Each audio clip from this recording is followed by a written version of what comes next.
Hello, everyone. Good morning, good afternoon, good evening from wherever you're watching. I am very happy about today's stream. I can tell you that. Um, hey guys, as usual, leave your comments. I hope you dig the new layout. I changed a little bit on the overall layout. Try to make that a little bit more accessible and a little bit more nice. So let me know what you think. I dig it. Do you know that I love purple? So, hi guys, great to see you on Twitch and on YouTube, by the way. So, today is a very special stream for me because this time we are not going to look at some third party sample developer or products or whatever, but my very own. I released a little product. Uh, so, Cookie. Cookie is in the picture. There we go.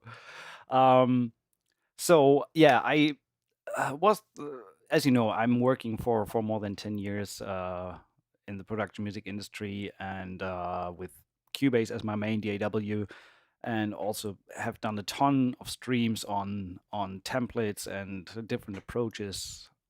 The Biennial Ensemble Pro template with 1,000+ tracks, the enable disable template in Cubase, and while they all have their place and are good in their own right, I still felt that I want to try something that gives me a little bit more freedom and also have it shareable or have you guys access to it. So um, I released a product today, which is called the Cubase QuickLoad Template. I also completely overhauled the website, so you can look at composingtutorials.online for all the latest news and infos and everything that is going to happen with the channel. There's a bunch of stuff coming. I also now do have a Patreon page. If you wish to support the channel, I appreciate everything that you can do to support it. And more info on that later. I will post the links over time. And the best way to do it is actually just dive straight in and look at it. So that's what we're going to do today. The beginning will be a bit technical because I at the same time want to use part of that stream as kind of an online manual for the template. So there will be some technical stuff in the beginning that I want to talk about, how to set it up and how you get it running. In case you decide to get it for yourself, that might be as well helpful. And I want to like take parts of that and put that on the shop website as kind of an e-manual, video manual. So, without further ado, let's jump straight in. Change the screen here. There we go. Hope you like that. One of the major additions I have for the future when we are going to write music and stuff like that. I hope you dig that. I think it's cool. You can now get a closer view of the keyboard. So I hope that's cool for later when we write. So, but download the streamer stats bit. Okay, good to know. Hey, Polygraph, good to see you. Scambot, nice to see you around. As I've said, let me quickly bring that in. On the website composingtutorials.online, you can check out all the latest news. Let me post it here for you guys.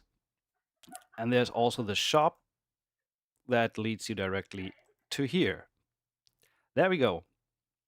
It is on a $29 intro sale price and will go $39 in a week. So if you want to grab it, now may be a good time. And to the technicalities. What is this all about and what we can do with it? Because that's the most important thing. When you get the product and download, this is what you get, just one simple folder.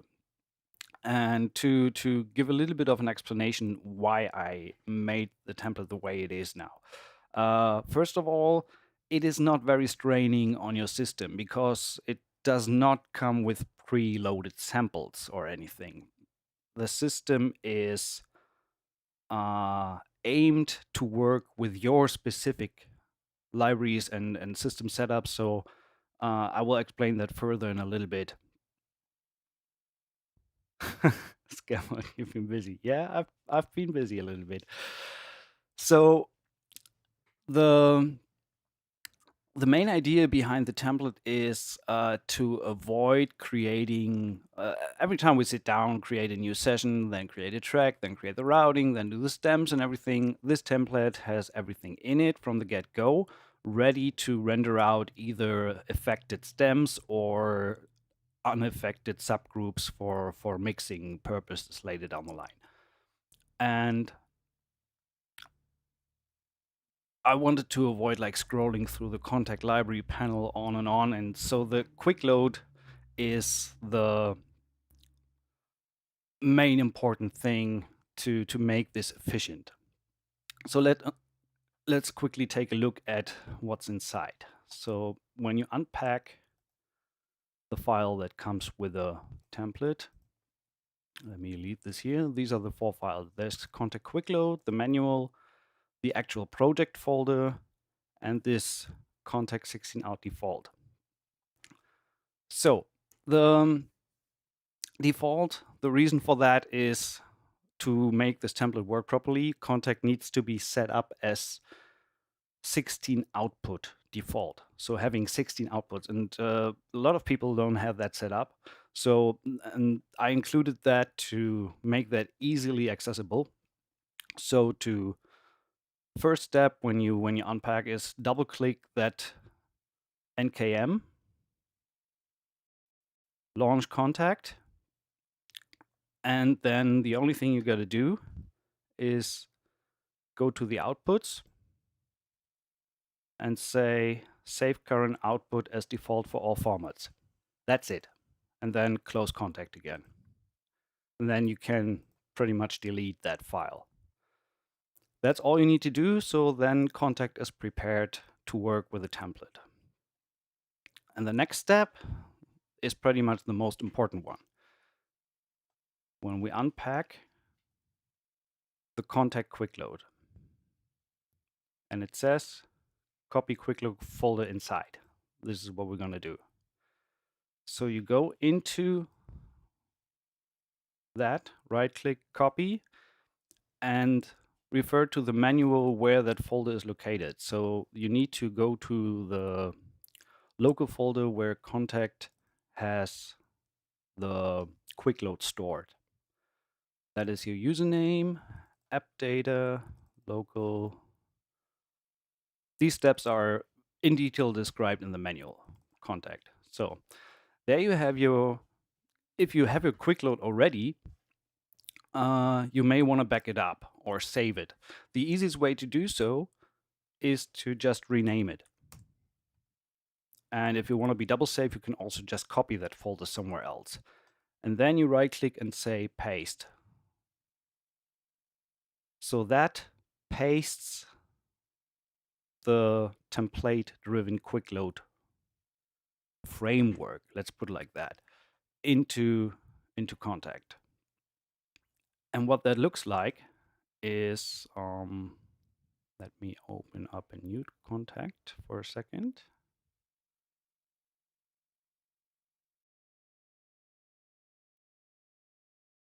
Give me a short moment. So get rid of the outputs here and show the QuickLoad.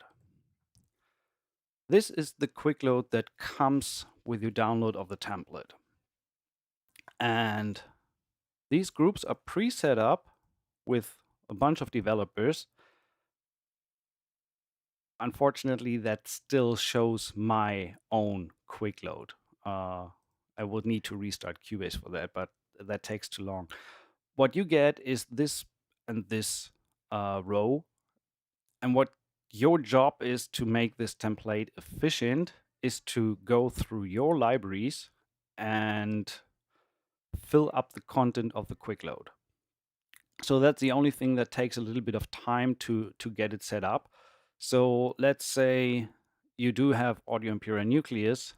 What you want to do is go to the strings, brass, woodwinds, etc., whatever instruments you have available, and put these NKIs or the whole folders, depending on what library you have, into these subfolders.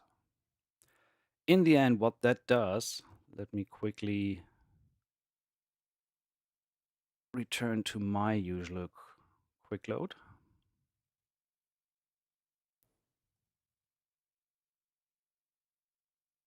So, and close that. So once you have done so to put your instrument that you have on your system that you own into the quick load, then you can fire up contact. Why is there Sospiro strings? Because I played around with it. So this is the initial state what the template opens with, like that.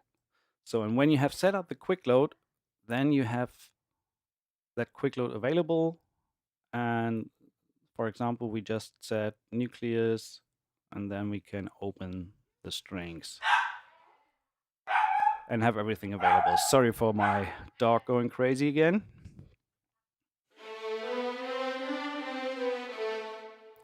So, and then you have quick access, and all these contact instrument instances are synced to the quick load. So you have strings, brass, obviously on brass, and this is where it's important to be very anal about it, to really put the instruments where they belong, because what you want to do is obviously when you open the instance without the quick load, you don't want to think about where did I put the brass. You want to have the brass in the folder and go to, yay, I got the horns.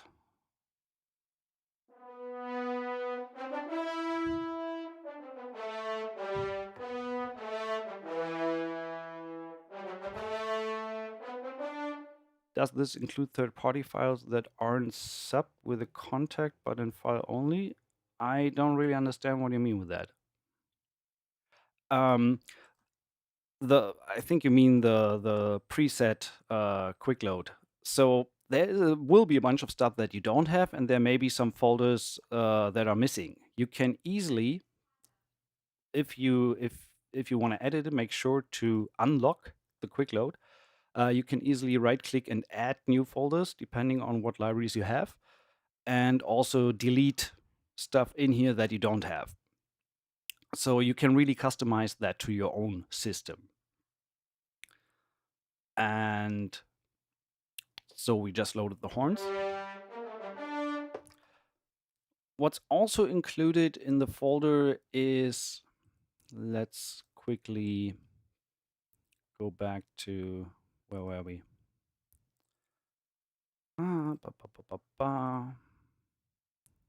Hands-on, quick load, there we go. So that was the download. Let's take a quick look at the Cubase project folder. So there we go. That is the actual Cubase folder that is included. And you have the full template, the one that I have open here right now. And you have the same template, but without any third-party plugins. So just with Cubase stock plugins preset up. We can take a look at that in later on as well if you would like to. And also there is one pad contact multis. And this is just so you can always easily reset. To do so, what you got to do is go to multi, then you see template, but on if you bring it onto your system, it will be empty. So it will actually look like this. And you need to open the browser and browse to your local download that you just downloaded. No, not quick tips. We go to hands-on, quick load, download. So many folders. Contact multis. And then you grab these multis and drag them into your multi template folder. With help of that, you are able to access the multis directly from here and also reset them. So when you, for example, loaded some horns that you actually did not intend to do, you just can click back and forth, and then you're back to the empty shell. So that's the main principle behind it. And also, let's take a quick look at the mixer. So obviously, since every library needs different settings, obviously the voiceover channel will not come with the template. But you see, these are all the individual returns from the 16 contact instances. And every single channel in the third-party plugin has Slate Virtual Mix Rack preloaded with no settings at all, so that you can then EQ and compress and work on every individual instrument return. This also is linked to, I forgot one thing. When you open the template, and it's again, it's very important to have a look at the manual. All the steps are explained there. If you don't see the same view that you see here right now, you need to go to this little setup button here and make sure that everything that is checked here, checked on your end as well. So you see all these little tabs. Because these MIDI channels are linked to their corresponding audio channels. If we, for example, take a look at the sense or at the fader for violin 1 long, and when I switch to low ensemble long, it will be linked to that low ensemble long fader.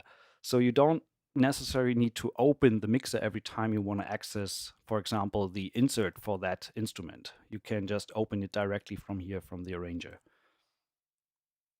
That's one important thing to notice. Let's actually give that a real live go. So say we have the strings empty, and let's load a string patch. Start with Cinematic Studio strings, for example.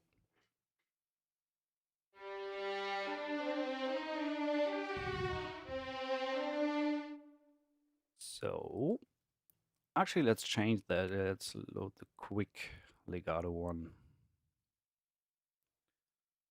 Classic legato.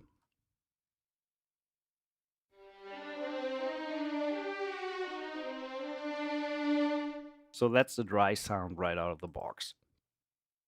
And also once more, one thing to notice also that's really cool about this whole thing, you can build your kind of modular approach mini template. So when you, for example, own Cinematic Studio Strings, you can fill up that empty shell and save that as a new multi. For example, save multi as strings CSS. So next time you start with the empty template, instead of just strings, you can just load the strings CSS, and you will have that immediately accessible. Not right now in the QuickLoad because I didn't put it into the QuickLoad, but when you put it into the QuickLoad, you can create multiple little mini templates of library combinations or single libraries that you need in your workflow. So over time, you can speed up the process even more. So when you know you're going to write with Cinematic Studio Strings, then you just can instantly load that CSS multi. So that's pretty cool. Let's load the cello as well. So strings, Cinematic Studio String, classic legato patches. Sorry. Cellos. So now we have the violins and the cellos. Violins play here, and the cellos play here.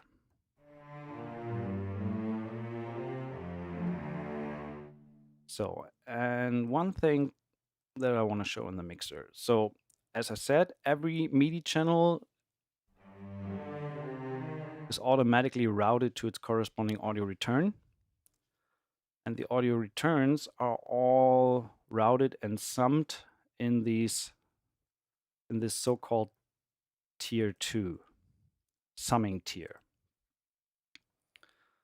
So this is where all the audio returns get. So for example, the cello end up in the strings low. Hey Dusklight, good to see you. Nordic, good to see you too.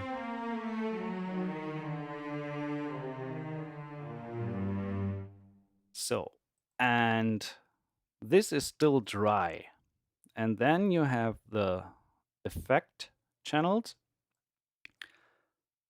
In the third-party version, I use Valhalla Vintage Verb, Black Hole, Eventide, and also the stock delay that is included in Cubase. Oh, come on.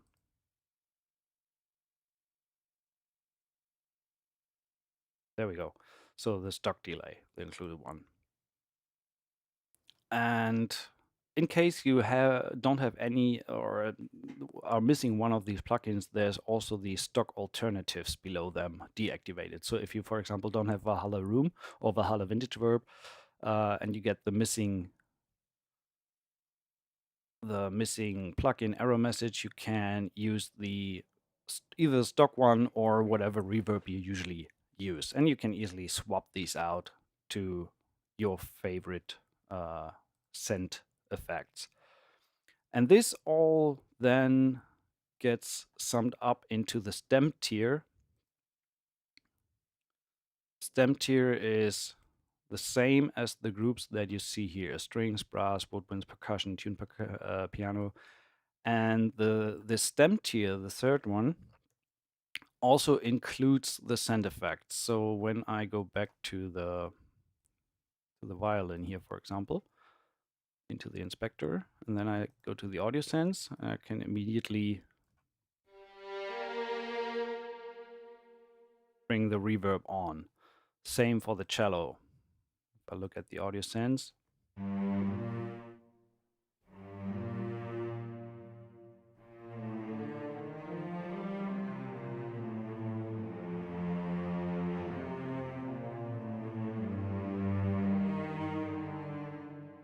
so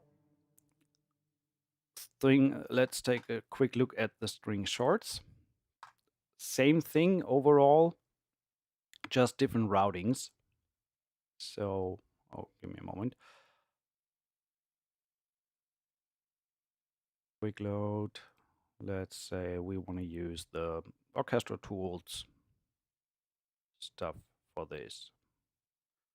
Again, this whole concept is based on what libraries you have available on your system. So you can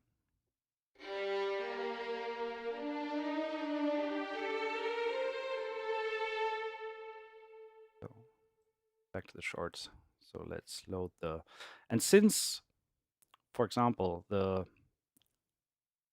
orchestral tools Metropolis Arc strings are ensemble strings, I usually put them into an ensemble patch. So I load ensemble high.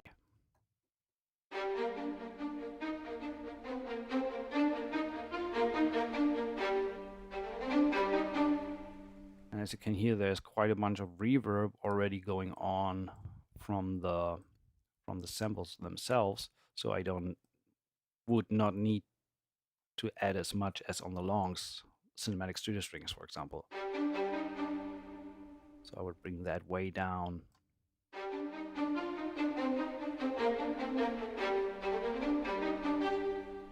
And I included a delay for the short strings. Sometimes that can really help, you know, especially in more modern tracks.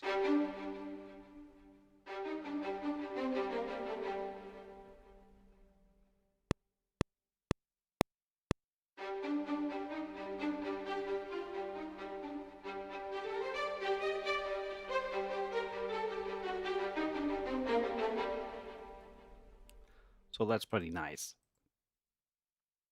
Let's go to some more. What else in terms of instruments? So we can load some woodwinds.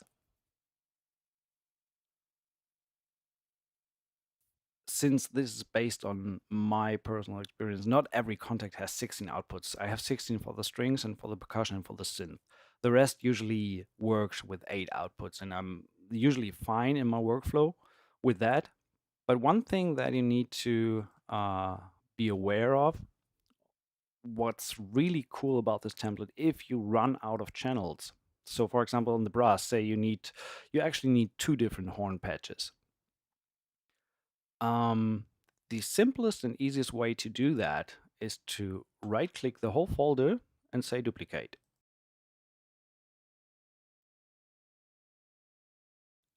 And the duplicate of that folder will have the same channels and also already the same routings applied, all the reverb, sense, etc. Everything is there again, independent from the original version. So you can easily just load a second horn patch here. And if you need to, you can duplicate that again and do a third one. So it's very easy to do. You can, of course, also do it within the actual template here and just double click, then you get a new channel and you can decide where you want to send it to from here. So that is possible as well, to add more MIDI channels if you need more. But overall, it's really, really convenient and easy to get more channels out of this template. Just deleted that one. So let's load a, for example, flute patch. Go to woodwinds. What are we going with? We could go with, there's a nice flute in Symphobia.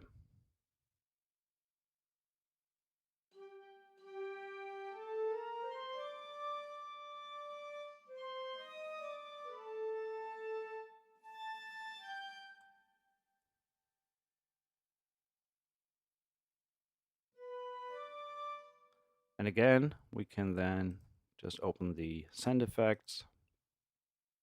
And this now goes to the woodwind reverb.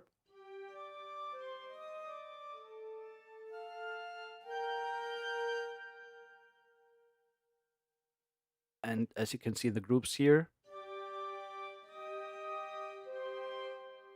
is routed to woodwind high. So how does the overall workflow with this thing look like? Let's actually just load a bunch of patches and start working our way through a little bit. So let's go to the percussion. I am going to load a low percussion patch. Go to percussion. This is what I have on my system. Quite a bunch of stuff available. Let's go with some good old Hans or JXL. Let's go with the low booms.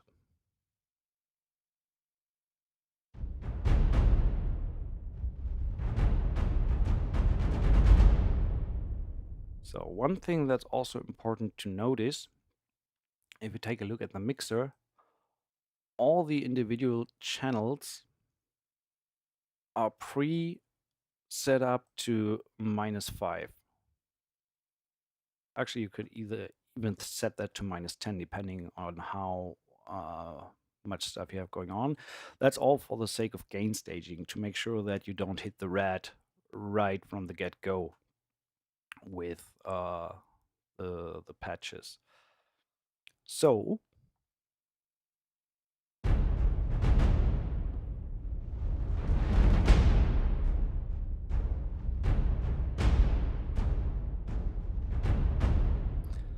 and let's say we want to also add some kind of percussion loop here, some heaviosity stuff to get us going. So we have the loop patch. Can go to loops and other. That's where I have set it up. You could also put it into percussion technically, but I like to have that separated. So go with, let's say ethnic. Let's go with the with these guys, for example. Change the tempo to, don't know, 1.5.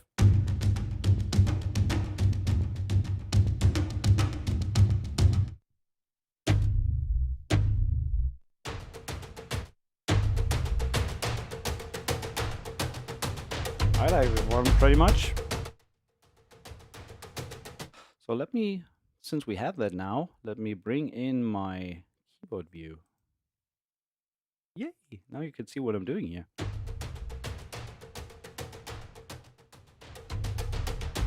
So that's just the volume control, that's CC7. So I can lay down first just a loop part.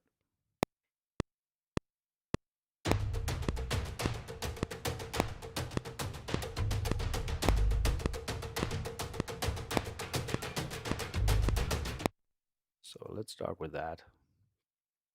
Obviously that was pretty much not in time, but that's fine.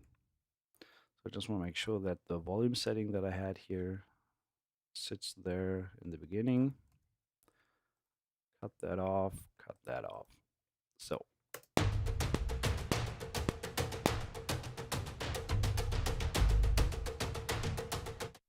Okay, duplicate that.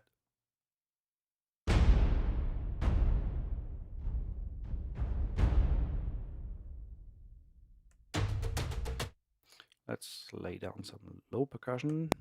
2, 3, 4.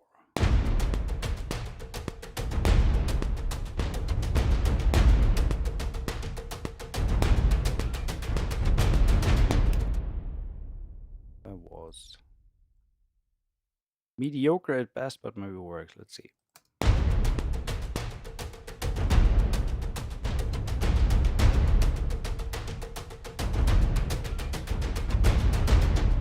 Diddly dum dum. Was that in time?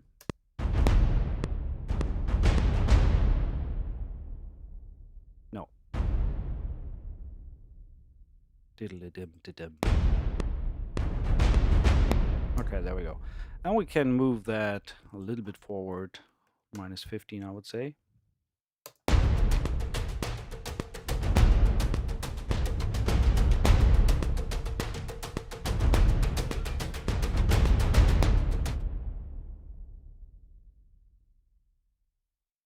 So we have, oops, we have that. Duplicate that. Let's say we add some little bit of mid percussion. What are we going for? Medusa might be something cool for mid percussion. I mean, it has some great low percussion as well, but I'm using it for mid at that point.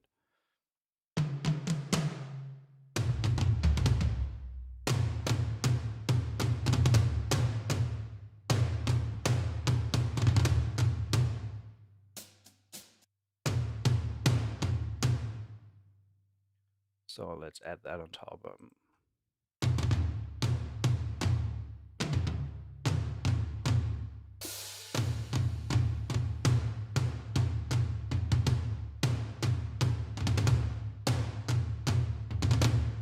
Okay, let's try that. 1, 2, 3, 4.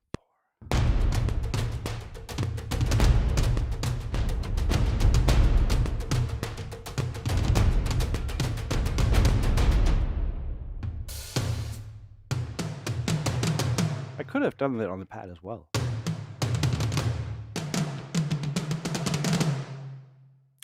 Well, I'm going to look at that a little bit later. So let's see.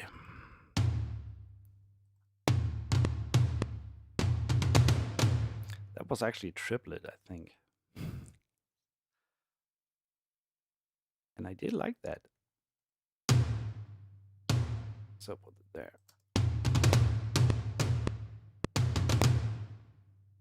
Oh, damn it.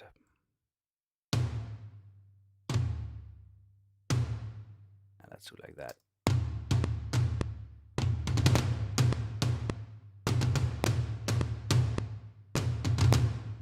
That was a triplet as well.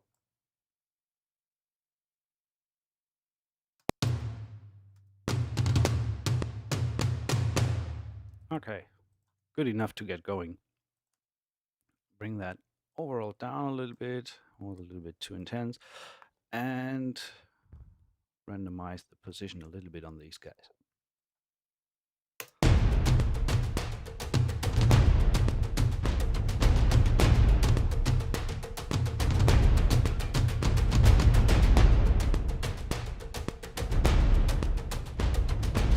So, go back to that view.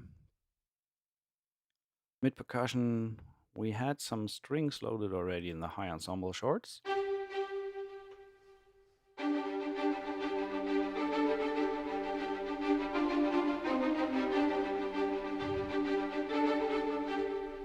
So let's try that.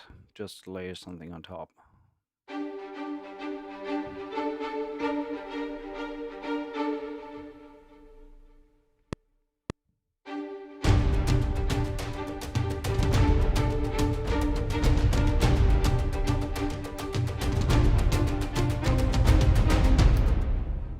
I could do that again. I mean, that was improvised, so I'm starting to get a feel for it.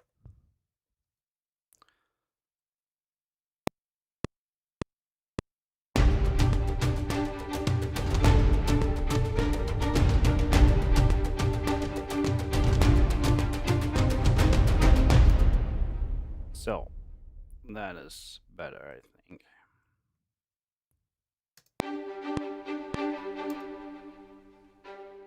I need to go there.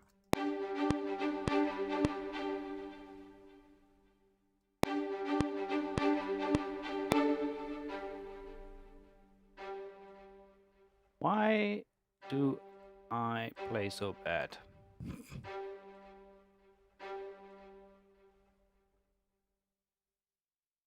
These are pretty much all misaligned. So let's put them there. Actually, we can hard quantize that whole thing. Maybe a bit more time.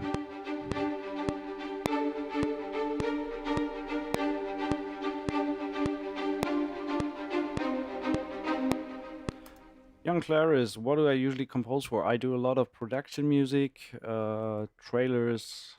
I did game scores, film scores, so whatever comes along.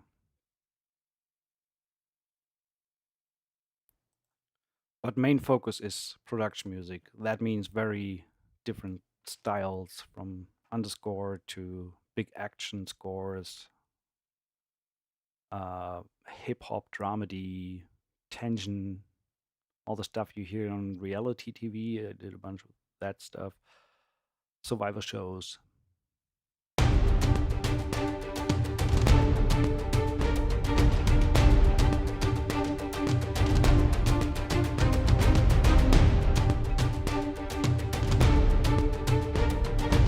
So, and since we now have, and now trance, yeah, true.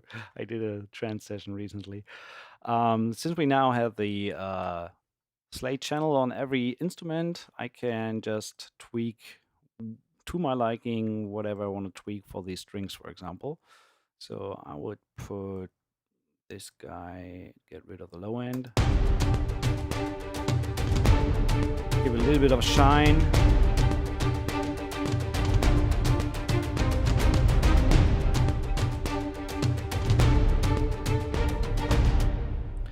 So, and I can also put a little bit of a compression to tame the dynamics a little bit.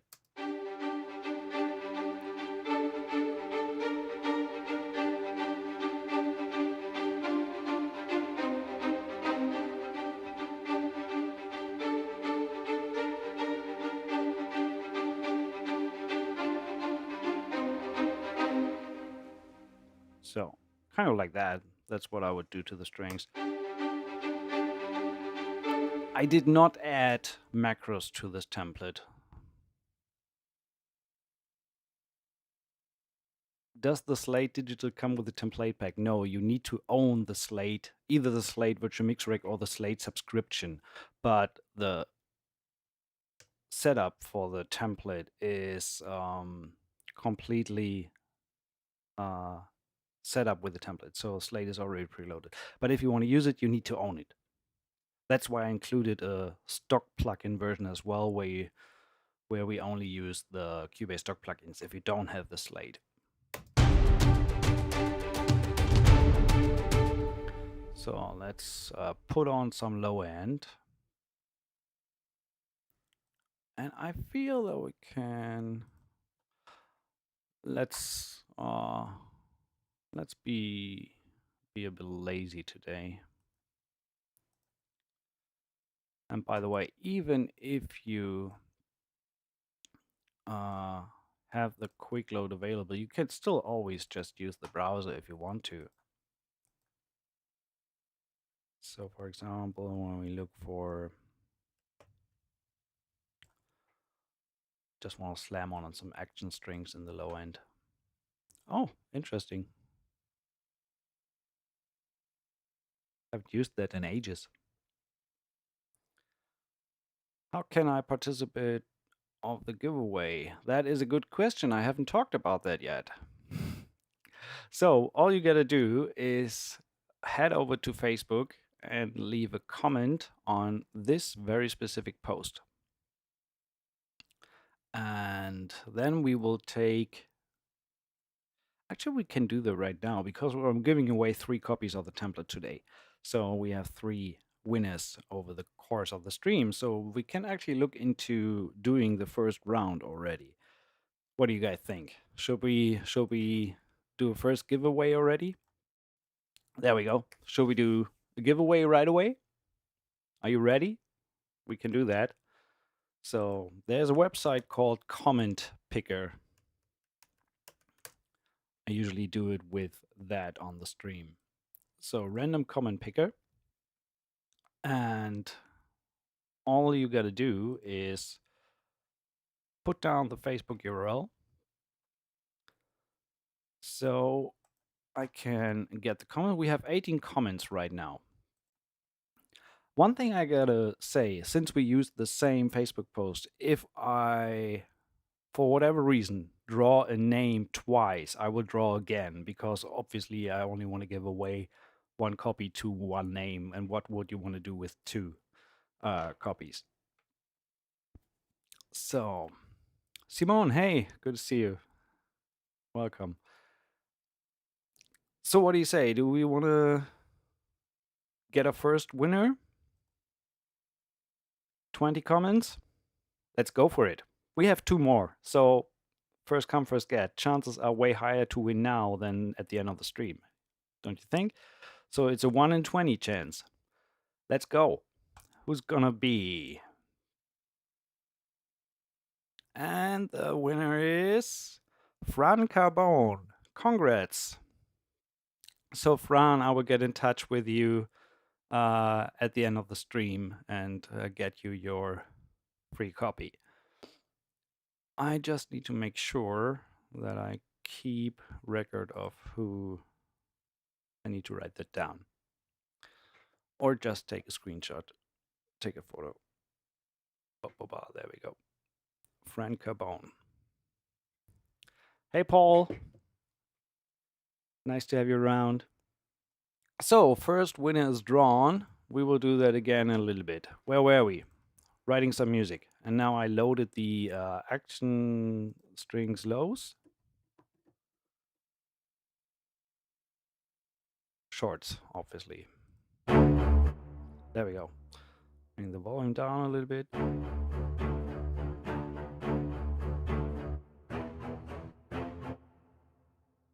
How big is a template in terms of file size? The Cubase project itself is merely 15 megabytes. And the empty, let's take a look. I mean, I loaded a few instruments already, but Cubase comes at the moment with 6 gigs of RAM needed in an empty state with all the plugins and all the contact instances loaded empty. I could technically so what do I have? 5 patches. So I think around 5 gigs. And Cubase alone is like 4 gigs, I think, when you load it and have it running. So Your Cubase is 250 megabytes. You mean the project file size? So the project file size is 15.12. Not RAM, I was just slightly worried. Another Facebook fan, but I need to get a page for the giveaways. Well, it is the way I do the giveaways because it's just the most convenient one, and I don't. Maybe I'll look into possible different scenarios later down the line, but for now, Facebook is the best way to do it, in my opinion. So, back to the screen, we have the low strings. What key was I in actually on this? Actually, yeah, G minor. I want to have a different sound there.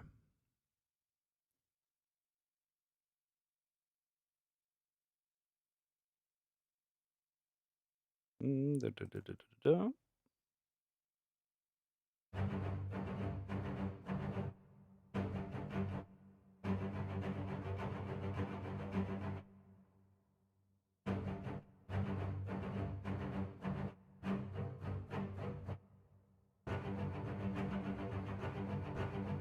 I want to go with this one.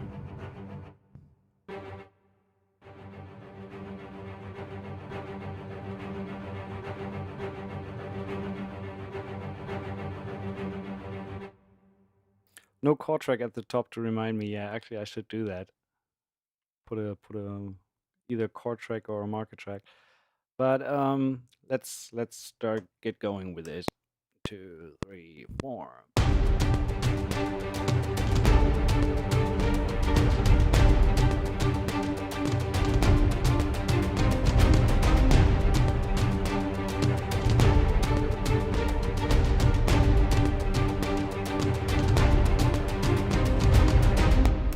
Okay, just kept that running throughout. I want to cut that and at least have 2 different settings.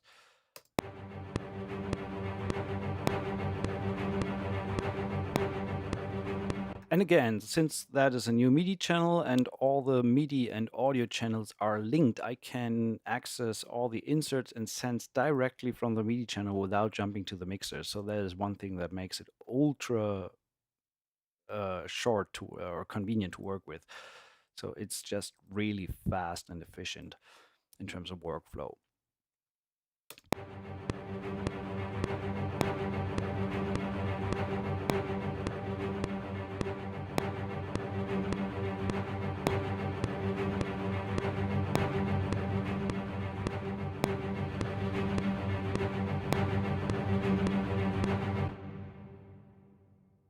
Again, maybe I could put a little bit of grit to these.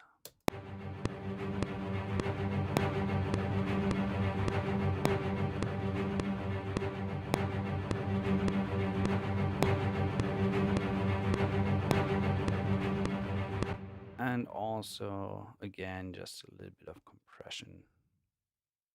I may go with these guys.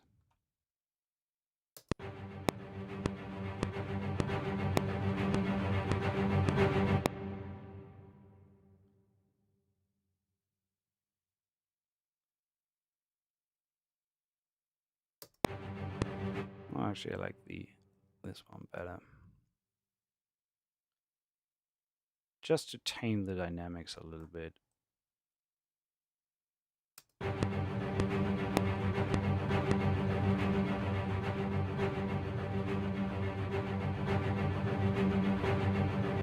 Okay.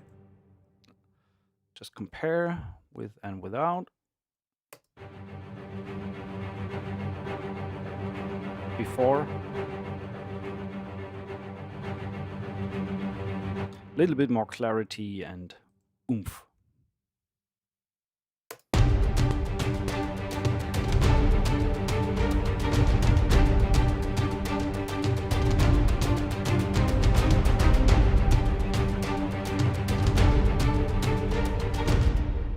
Does one need to add group effect channels, or are they in with the template? So the whole template is ready to render in various stages. So you can either render the master.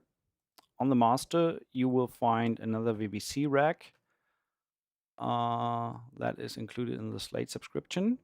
And then you can put whatever master effects you want to put on your track. So if you say, I am lazy today and I'm just slamming the L3 at the end of the chain to get the desired volume and loudness. So bring that down. So then you're good to go. And the actual stems, if you need to deliver stems for music libraries, for example, are the third tier. It's called stems. So everything ends up, as you can see in the audio signals here on the side, the whole track ends up in the stems.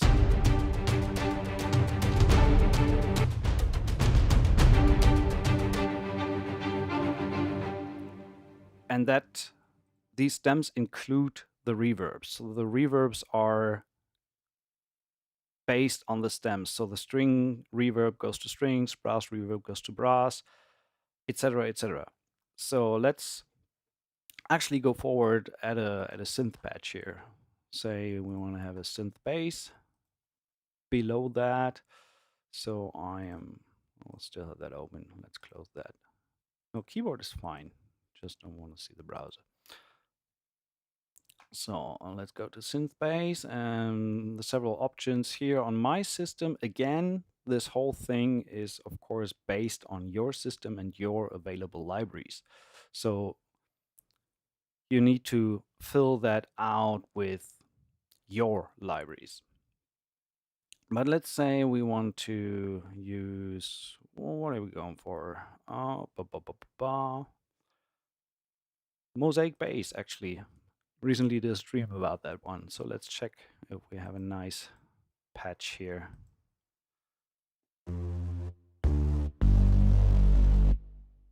So let's see. I think we can rather go with something mellow.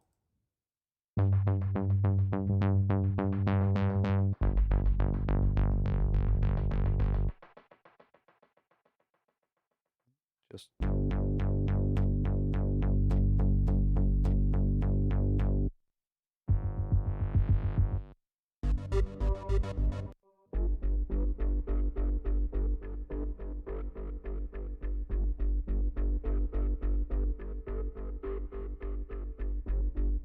okay, let's start with that one.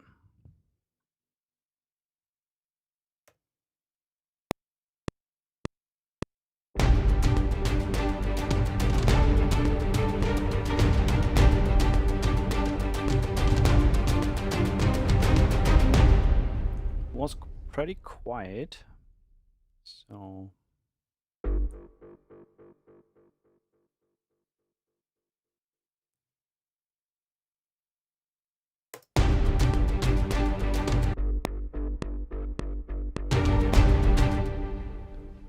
I definitely want to tweak that a little bit. Let's put that on loop.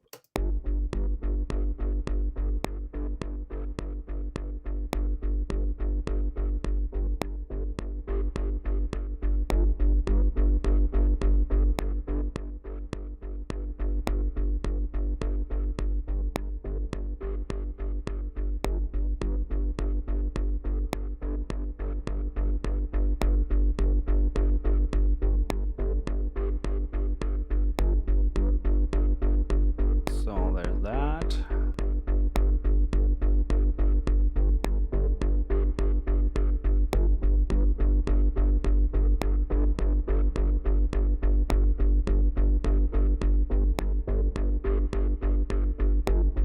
I like that.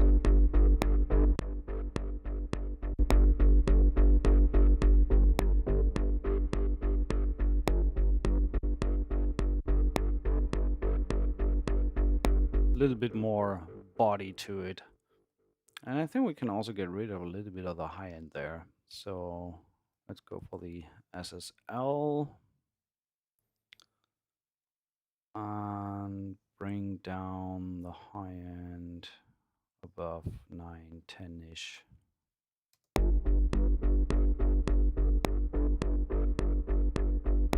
We can even push the low end just a tad more at the, I think, 100 mark.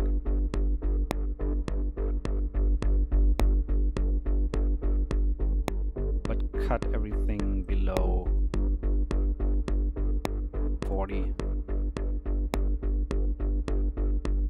Like that.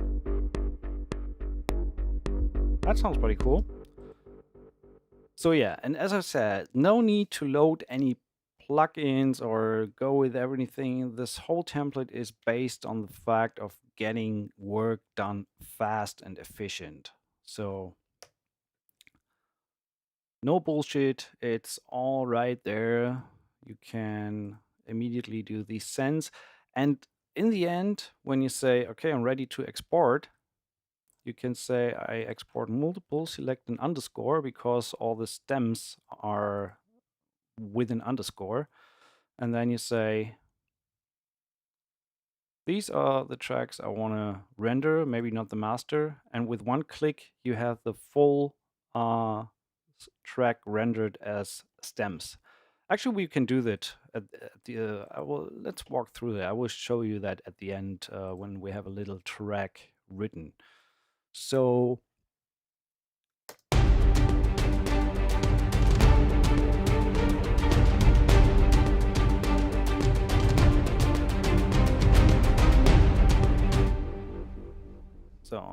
I need a crash symbol there on that on the one. So again, open up my contact with my QuickLoad, go to my symbols, percussion, and what can I use? I'm going for, I think, my Spitfire Albin 1 trusty symbols. So there we go. And again, this whole thing is already routed to the cymbal percussion stem. If I change the EQ, that does not affect the low or mid percussion. It's really only for the cymbals. So that's very efficient to work like that.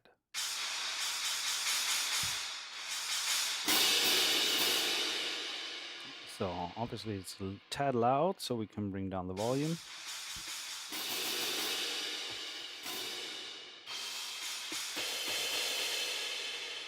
But I think I can go with this one. Good enough. But I want to record the volume.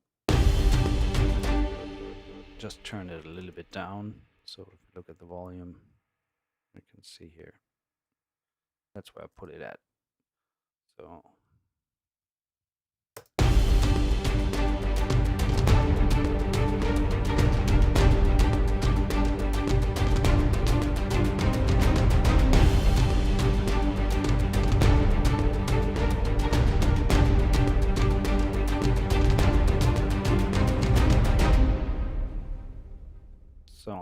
I think I can repeat the whole thing, but on the strings go down to,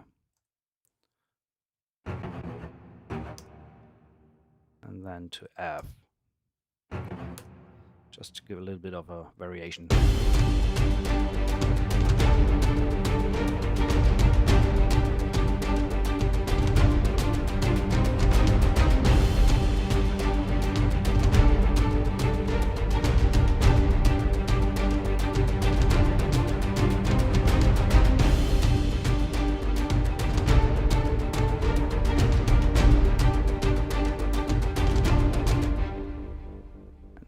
To put these a little bit more up here, and I want to add some more stuff, so add some high violins here, high violins, shorts obviously, And I need some very bitey stuff. So either LA, but let's try Berlin strings, the violence one. Oh, sorry. My mouse is not the best. Main, single, violins. There we go. Spiccato exposed. There we go.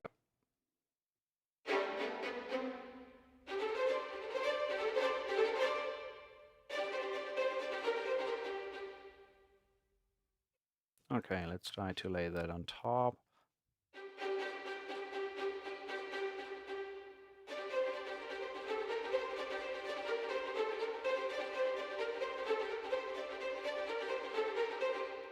Yeah, let's do that.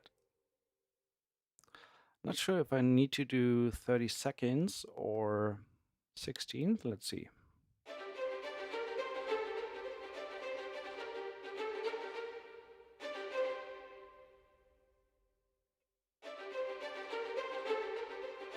I think it's better in say 30 seconds. And make them ultra short. Let's see what that sounds like.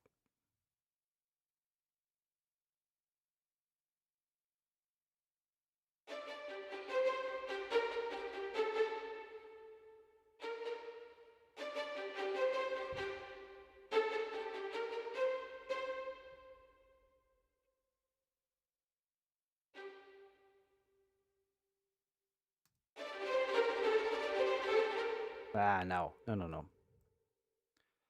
Let's keep it at 16. I think I had just a...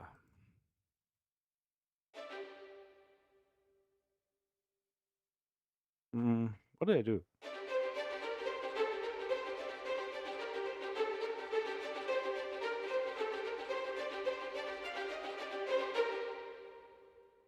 So more or less improvised.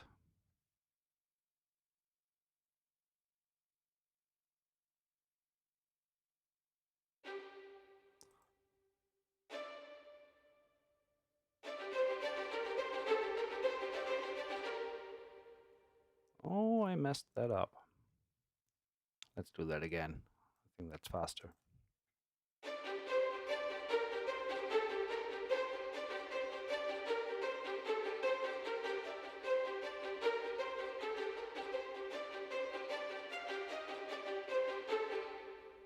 Yeah, that was better. So let's see, the strings, short strings together sound like this.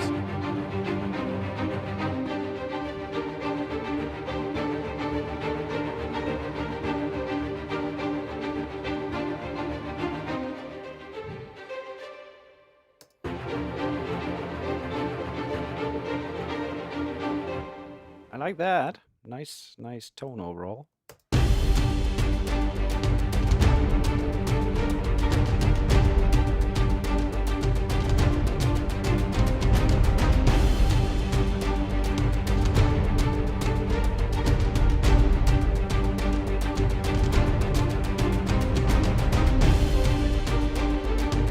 I feel we can go a little bit higher in tempo. It feels a bit dragging. So maybe 110.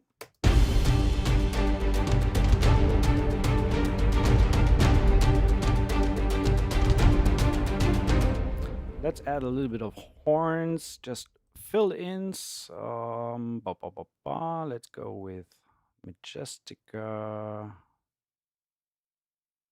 No, not the effects. Sorry. I want to have the horns, the longs.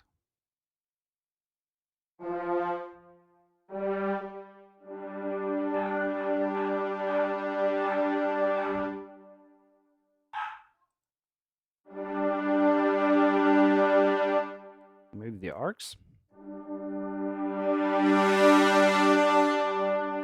That sounds pretty cool. Give a little bit of reverb.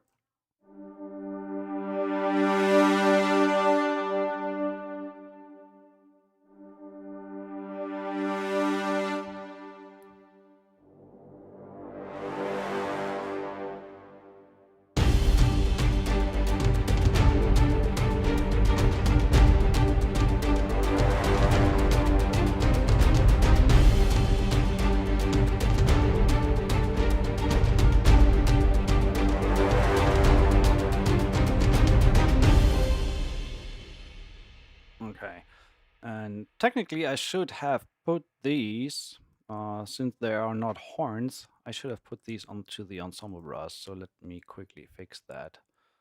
So I'm using these as low ensembles. So again, brass, ATO, Majestica, longs. So just to make sure that everything is sitting where it should. So I'm gonna move that down to low brass.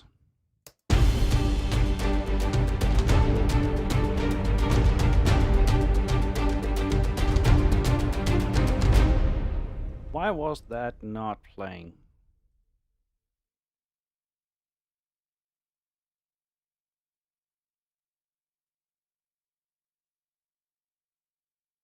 Six. Oh!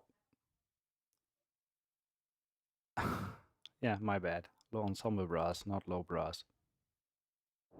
There we go. So, again, sense, bring in a little bit of reverb.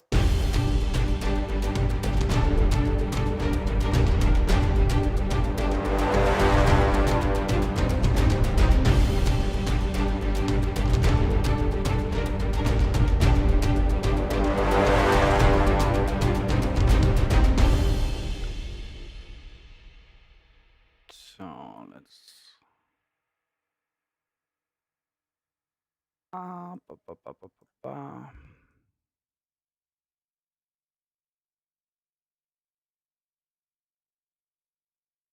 A little bit of EQ.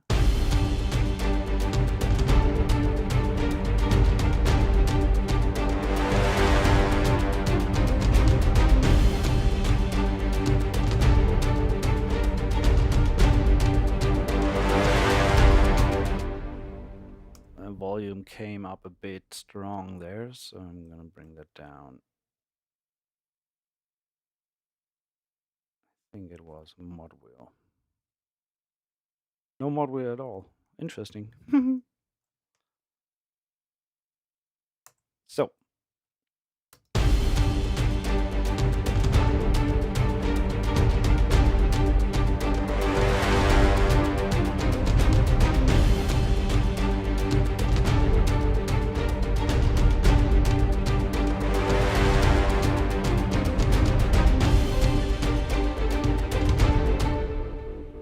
I think I need to move that.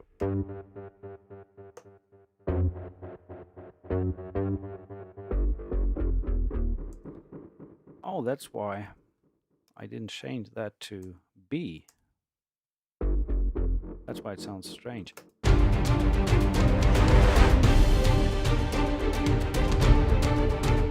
So that is a good time to introduce a little bit of Bram stuff. So we have an SFX tonal folder for tonal sound effects. So let's go in here and look for some Bram stuff. And I know already, I think what I'm going for, Alex's tonal hits are just perfect for that job.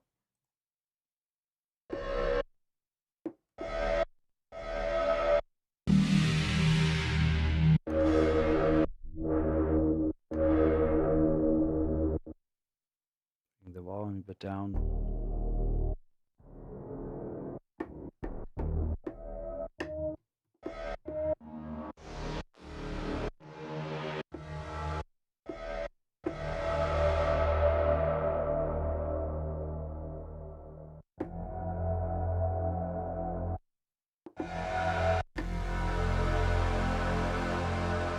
That one sounds cool. So bring that in.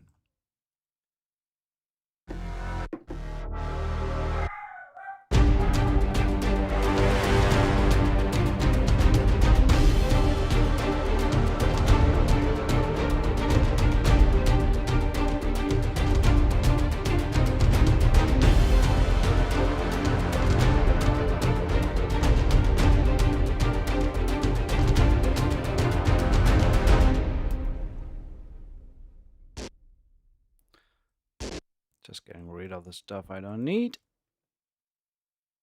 Mod wheel does a little bit of automation, which applies a filter. So that's fine. Overall volume, I think I can bring it up a tad. Was a bit soft. So let's go with, where was that at?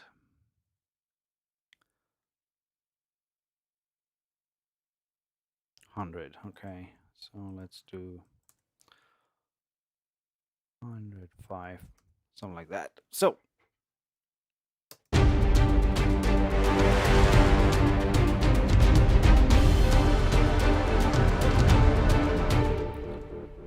I cut off the note. That needs to be E flat.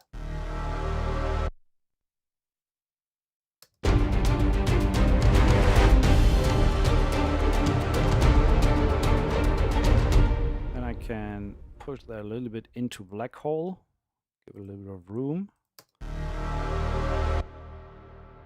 So we have a little bit of effect going on there. And also tweak, again, the EQ a little bit. The giveaway today is indeed the template. So as a non-Cubase user, that might be not the best giveaway ever. I give you that. But that's what I have to give away today. And I gave one already, so 2 more coming.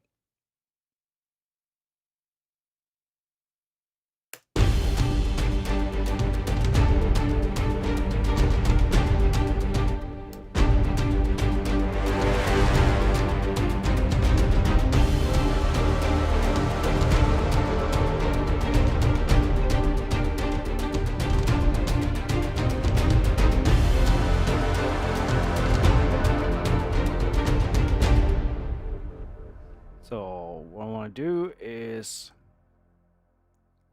2 things.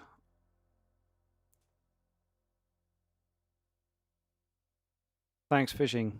Appreciate it. So the articulations, where are they located? The key switches are up there. What is that? Okay, starting there, and then we need to go to power sustains. That's F sharp. So start with A and then go to F sharp. I mean, over time would be even more faster to change, to use expression maps on these as well, depending on the libraries you load. Michael, thanks so much. I really appreciate it. Yeah, Daniel kind of came up with that first, and I just took it a few steps further to adapt to my workflow and have it all preset and routed. So just want to bring in some low brass here.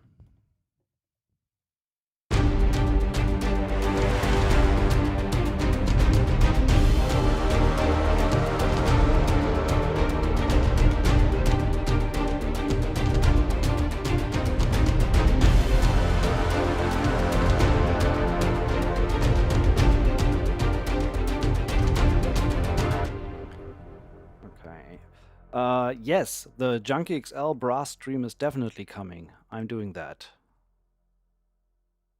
Hopefully rather sooner than later. I guess in approximately 2 weeks, I think.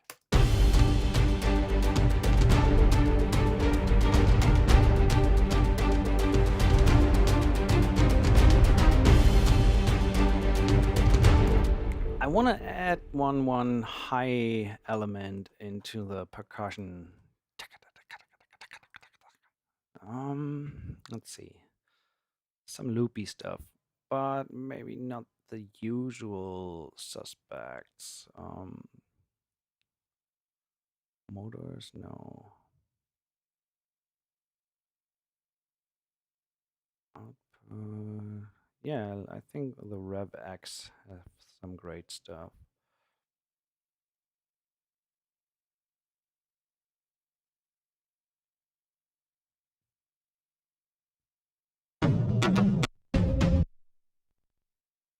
Dum, ba-dum, ba-dum.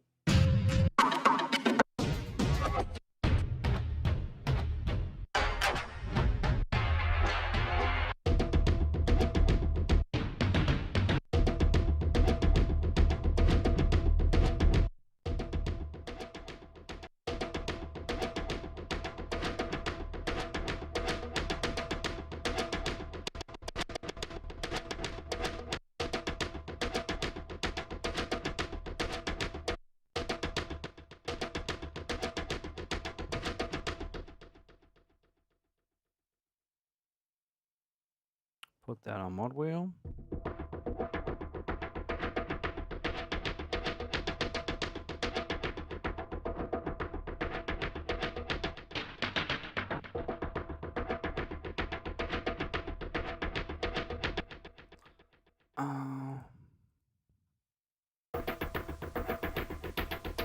No, not lo-fi. Rage. I like that one. That one's cool. M-pass filtering going on. I want to add compression to this. Stack, delay, reverb, equalize. Okay, need to do the compression here. And I'm gonna squash that hard with a distressor. The output down.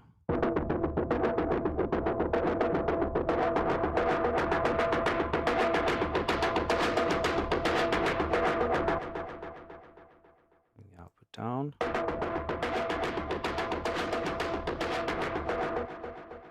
And bring it back a little bit from the original signal.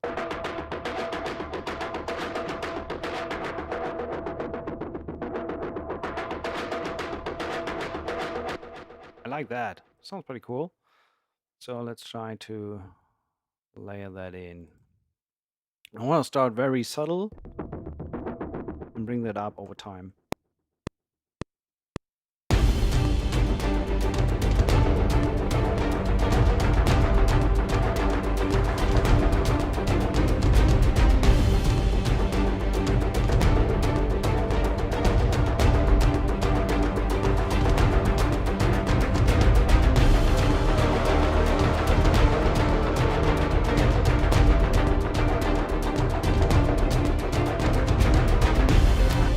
Also make sure that the key is actually matching the track. So we are on G minor. So put that on G.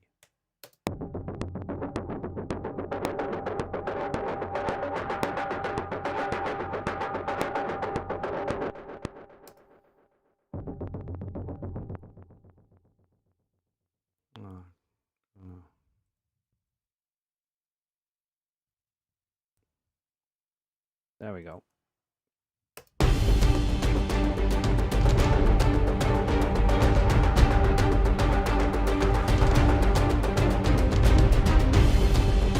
And I still have the audio fader to bring that down overall in the mix a little bit.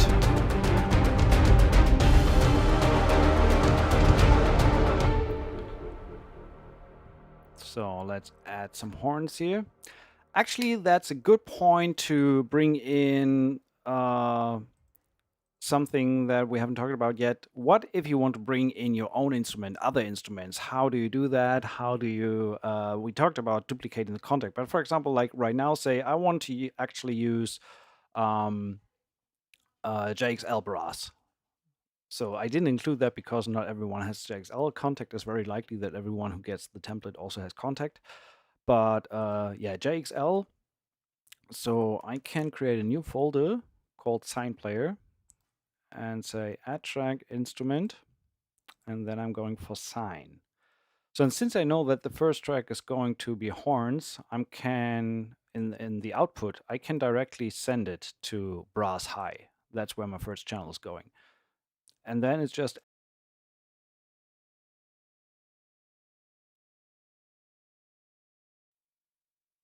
and then it's just a question of adding. So now we have the instrument with one output and one channel. Direct routing already says it's going to brass high. Audio inserts is empty at the moment. So Ideally, we can bring up the mixer, mix console, go to the insert effects,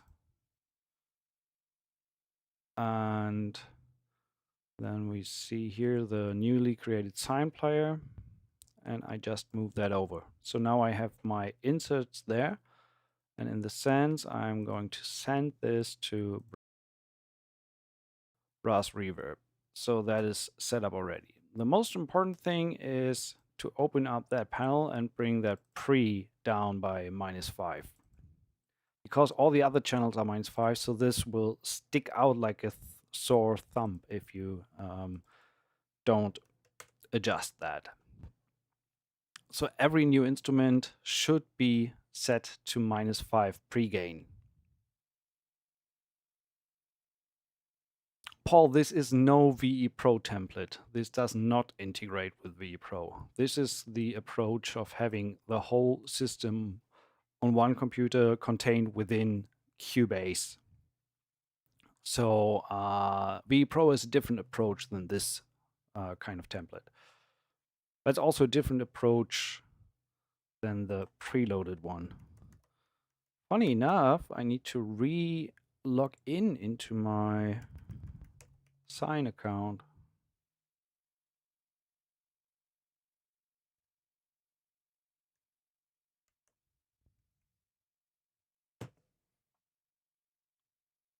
I should, for a short moment, do that. You should still be able to hear me.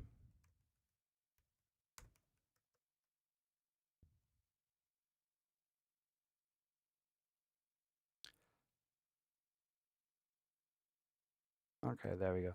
It may have to do with the fact that I just upgraded to Windows 2004, Windows 10 2004. So I just needed to reactivate Sign for whatever reason. But yeah. So let's say we want to go with the horns, go big ass balls to the wall, load the... There we go. So we have the 12 horns here. So that's 12 horns legato.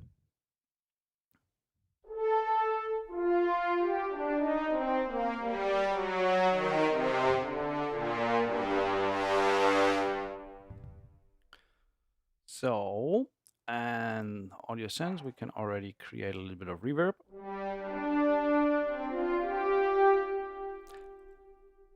And what you can also do, for example, OTT is a free plugin, so you can use that. Bring that down and really beef up.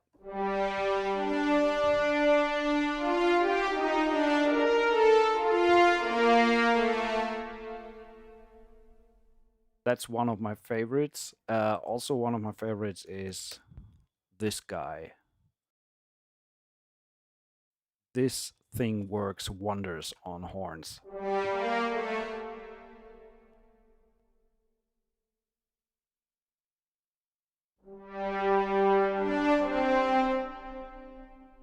Beef that up a little bit, bring on the highs a little bit, bring down the lows a little bit, and we can also high pass the whole thing at 80. Holy moly. And then bring that down. Actually, you don't even need the drive. You can just regularly beef it up a bit.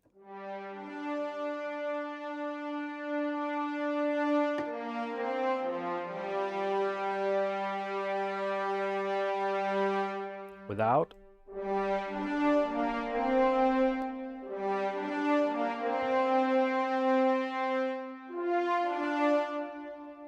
Of course, I can switch back to the main screen. Sorry, guys. So again, this is one of my favorites for, especially for the JXL horn, the Sheps 73 stereo. It's a great plugin. If you were forced, sorry guys, actually let's get rid of this and use the since that is included in the template, let's use the slate for the horns. So what I would do to beat them up a little bit is get some of the Hollywood, London, or New York preamp and just crank it.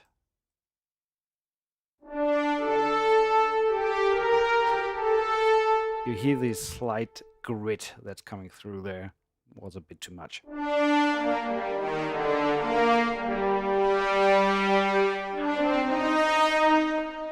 But these little distortions is what makes it great to cut through a mix. I also would go with the FGN. Little bit of high end, get rid a little bit of the boxiness, although the JXL is sounding great already, so there's not much need. Give a little bit of low end boost and cut them at around 80.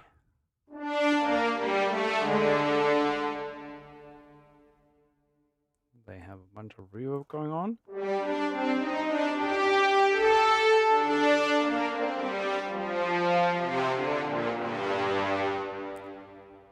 Interesting question. How would you compare this template with a template based on instrument tracks disabled?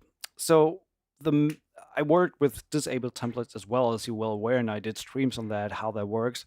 The biggest downside with a preloaded template with Activate Disable is, first of all, the more instrument you add, you end up with file sizes up to north of half a gigabyte. So you can easily have 500, 600, 800 megabyte file sizes for the disabled template. So the saving process takes way, way longer.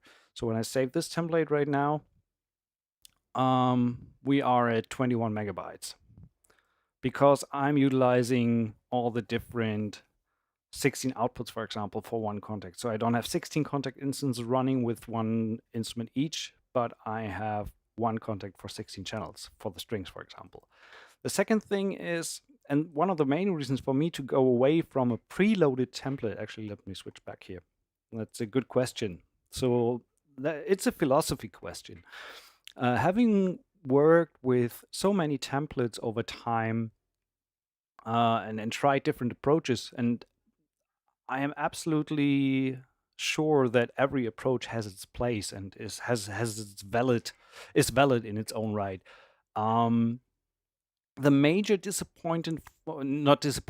major pet peeve that I had with templates over time, especially with the large template that I've been working with the last 2 years, was that thing of being bound to the sounds that are loaded. That means you always utilize the same sounds, either be it VE Pro or be it the the enable disable template. You activate cinematic studio strings and you write and you go. So done. What I felt, and that happened like half a year ago, I felt it more challenging or more creative. It drove my creativity more to browse through the sounds that I have.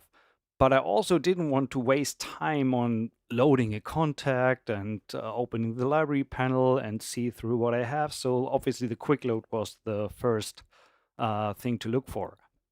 And I just wanted to kind of get this workflow in a way that doesn't hinder my time, but still allows me to be able to, on the spot, decide what sound I actually want to go for. And funny enough, setting up the QuickLoad with all these libraries that I have made me actually aware of what I have. So there's a ton of stuff that I bought over the years that I totally forgot that I have. Once in my 10 years professional career, I bought a library twice because I forgot that I had it already. But anyway, so the thing is, this approach helps me, and I hope fully you as well, to connect a little bit better with the sounds you have at hand and maybe make decisions that are not preset in a template in terms of which sound you're going for, but browsing through the list with going for the... Actually, I want to switch to that view. I'm sorry, guys. So browsing through the list can help, at least for me it does, can help to say, okay, I need a second violin or I need a viola strings. And then I realized, oh, I do have the performance or I do have vocal tools. I have something in Native Instruments. I have something soaring strings. I haven't used these in ages. Why not going for the legato violins from soaring strings? So that is a way to connect a little better with your own library, with your own sounds that you have on your system.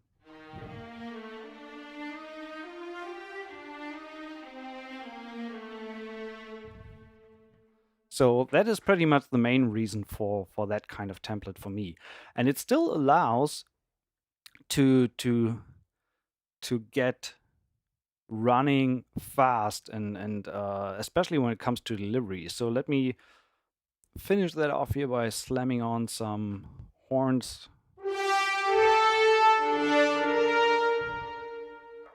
So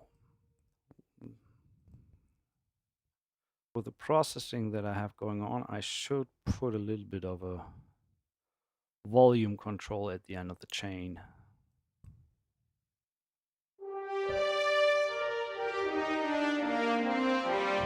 Maybe it's a little bit too much.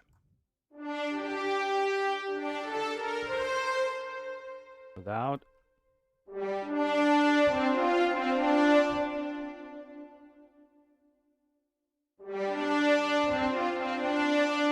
Just a little bit more grit and bite to it.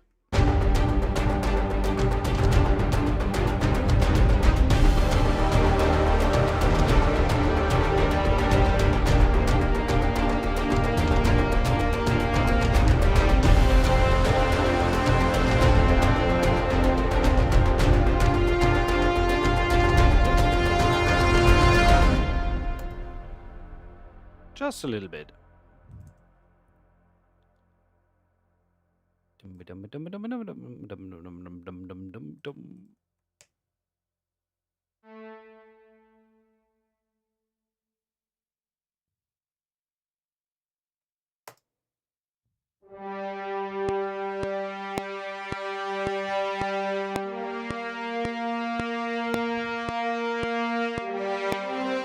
So that can get a little bit of pre-delay.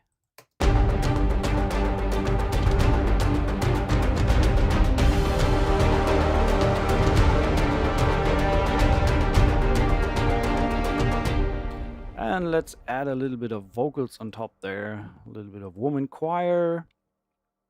So same thing again, going now to my vocals folder. Stress off might be good for that. Go with Freya.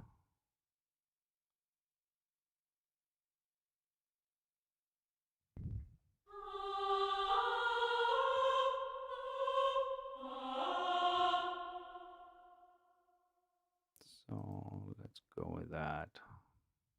Don't need the reverb, bring that down. Give it a bunch of reverb.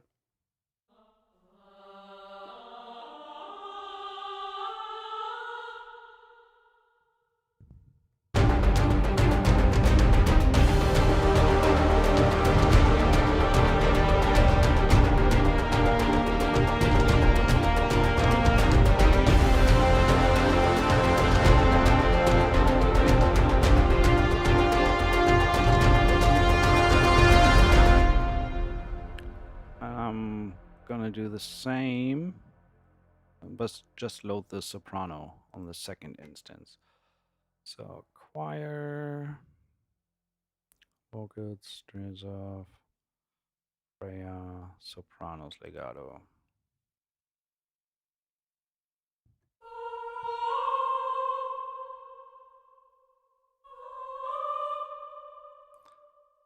Let's see.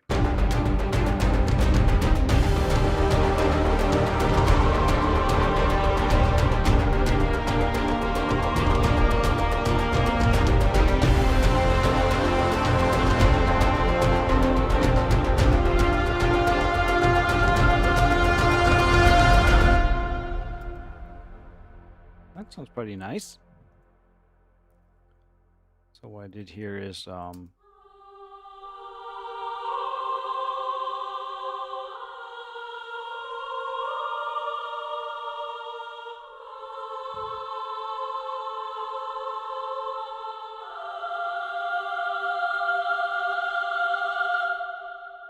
technically I would need to do this.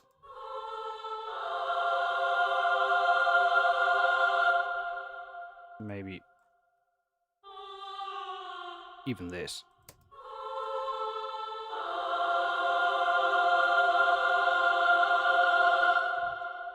Like that. That sounds pretty cool.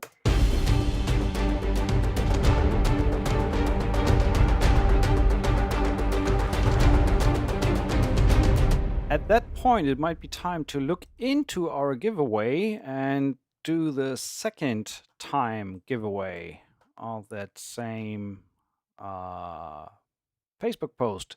So we are on 43 comments. The first one was Fran, I think. As mentioned in the beginning, if I draw the same name again, I will redraw for another name because obviously we don't need to give away it twice for the same person. So I'm gonna put that there and gonna put this here and just want to make sure that we can read the chat. Come on, why is there we go. So comment picker, we have 45 comments. Wow, that's growing and growing. And time for a second winner. You guys ready?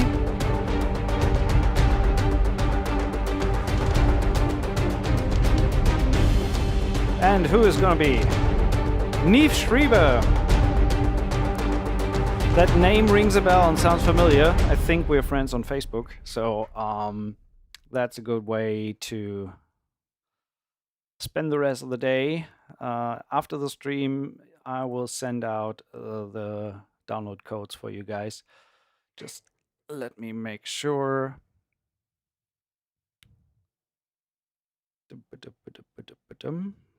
Just want to take a photo. I could also do a screenshot, but there we are. Sorry. Coffee. Cheers.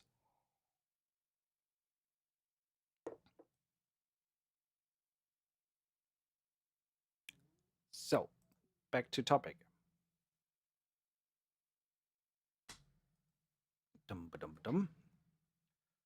So overall, the principle should be relatively clear on how that works. Again, also, like I mentioned, if you want to add new instruments, if we want to, for example, add another synth, I did put the Retrolog in there because if you have Cubase, obviously everyone has that.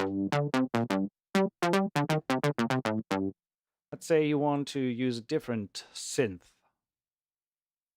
So go to synth and say on this one we want to utilize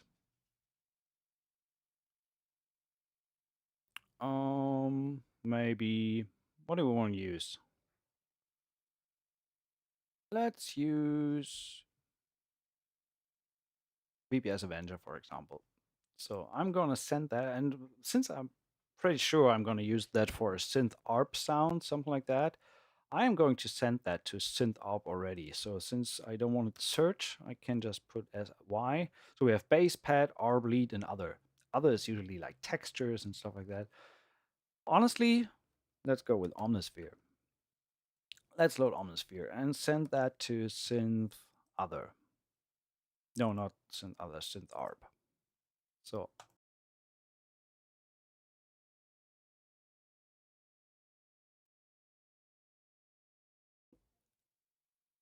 just added Omnisphere. I am going to go to the edit section, bring down the pre-gain, and with Omnisphere I know that I can bring it down by -10 because it's just friggin' loud. So Omnisphere is loaded. Let's name that SynArp and see what we can find. Also, there is no insert right now, so I'm gonna move the virtual mix rack over there. I do that off screen right now, so bear with me. I'm just doing.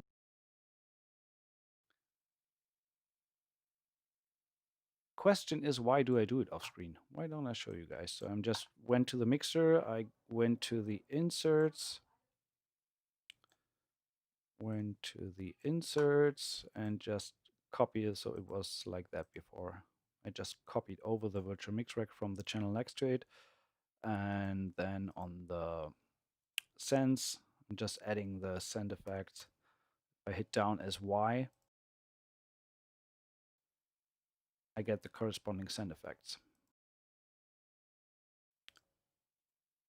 Turn these all on and bring them down, and then I'm ready to go.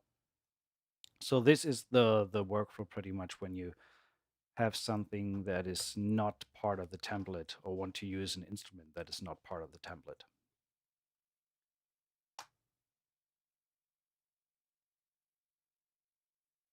Oh, the description is wrong for the stream. Sorry about that. Should have added that as well. I released my QuickLoad template today and talking about that right now, Snarf. So that's what it's about. My new commercially available Cubase QuickLoad template. Back to Omnisphere. Would be good to name it Omni, so I at least know that this is Omnisphere. So let's see, load something RP. Let's go with unfinished never disappoints.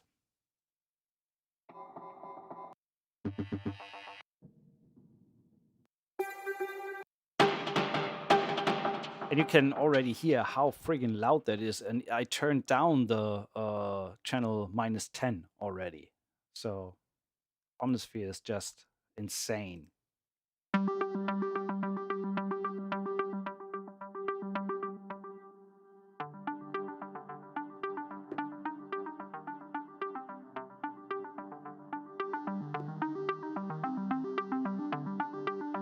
I actually really like that one.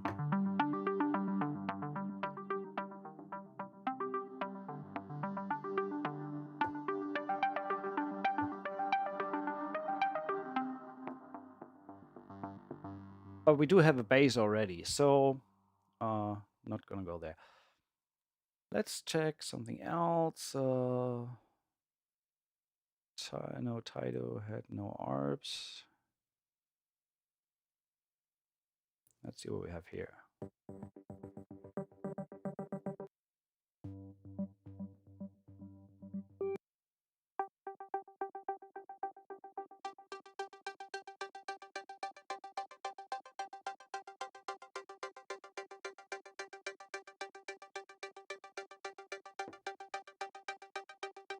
I think that's a pretty cool layer for the top.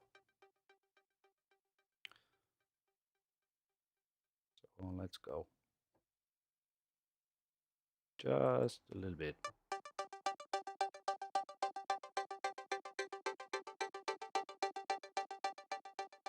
Two, three, four.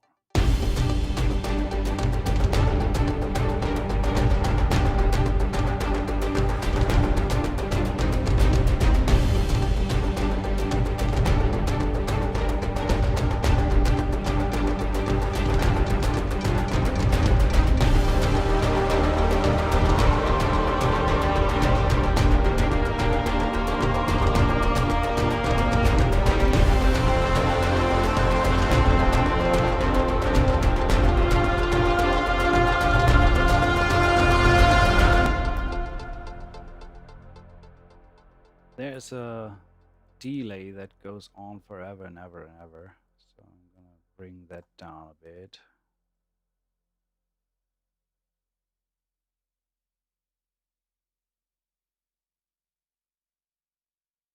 Might be this one, not sure.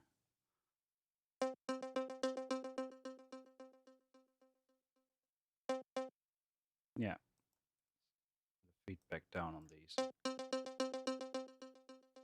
Yeah, that's enough. Hey, Zach. Greetings to Berlin. One thing that I forgot to mention when you do new track, make sure that you activate the latency compensation. That helps when you record to have the MIDI sitting on the grid. And I think I also turned it down a tad too much. So going back here or to the multi, bring that back to speed.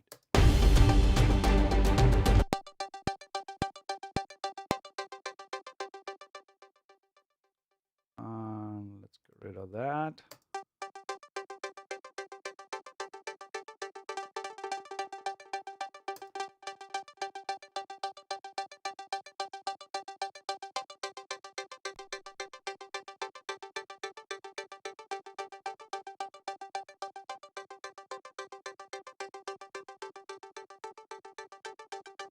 Just want to control the transients a little bit.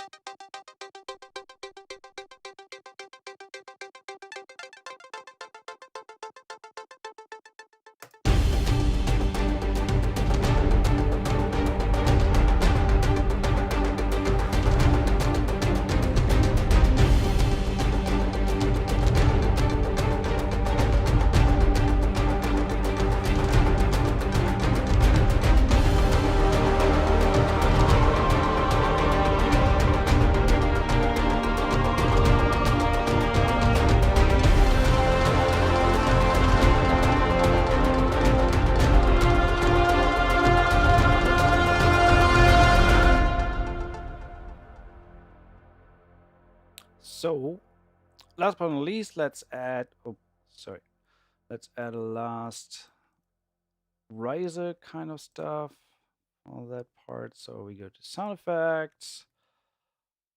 We have rises 1, rises 2, rises,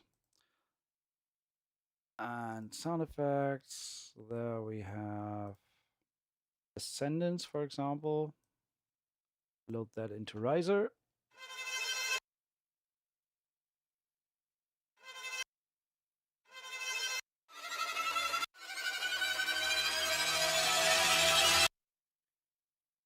So, and as you can see, when I load that here, it's already going out through risers. Let's look for something.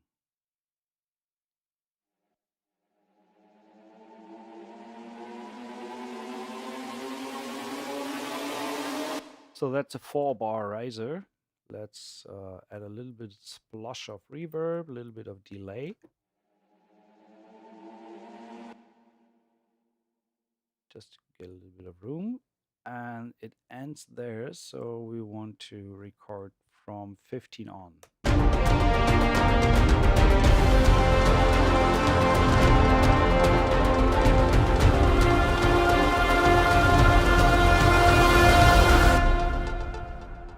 I love timed rises. They just work great.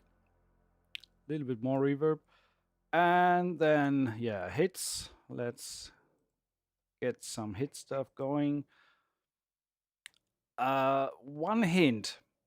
The bigger the QuickLoad menu gets, sometimes contact takes a little time to make the QuickLoad accessible, because every time you open contact, it needs to reread the database, so to say. And sometimes it can hinder your workflow. So now it's done. So the first time takes longer. But if you want to avoid that, I recommend having like one instance of contact open. Not that. One instance of contact open. Like, for example, the ethnic in this case, and move it off screen. So that way the database stays open and doesn't need to be re-rendered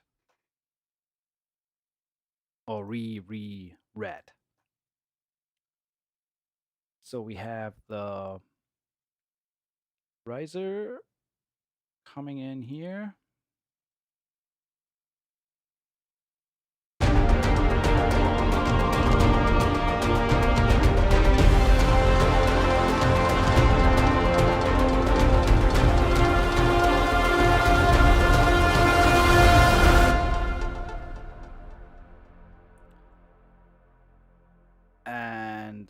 wanted to add hits. Sound effects, what are we going with? Let's see. Hybrid 2 has some great stuff. Hybrid 2 has timed whoosh bangs, I think. Yeah, tempo synced whoosh bangs. So let's try these.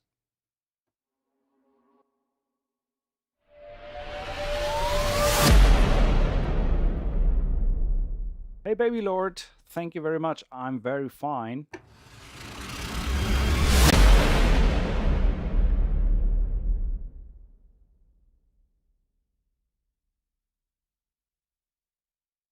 So, 1, 2, 3, 4.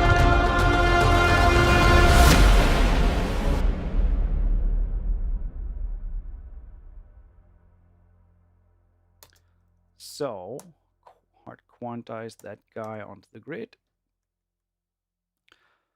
So let's say we are done writing now. Obviously, I could extend that queue, but say that's a little client work and we need to have that done and delivered. So we're going to say save.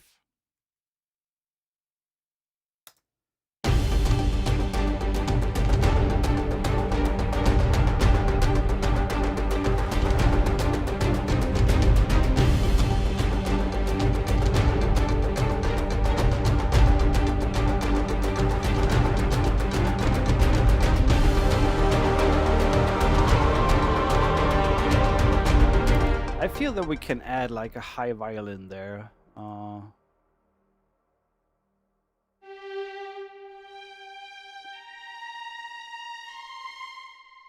let's go. Yeah, baby lord, I have the chat room synced, so I see on my second screen, I see YouTube and Twitch at the same time. So.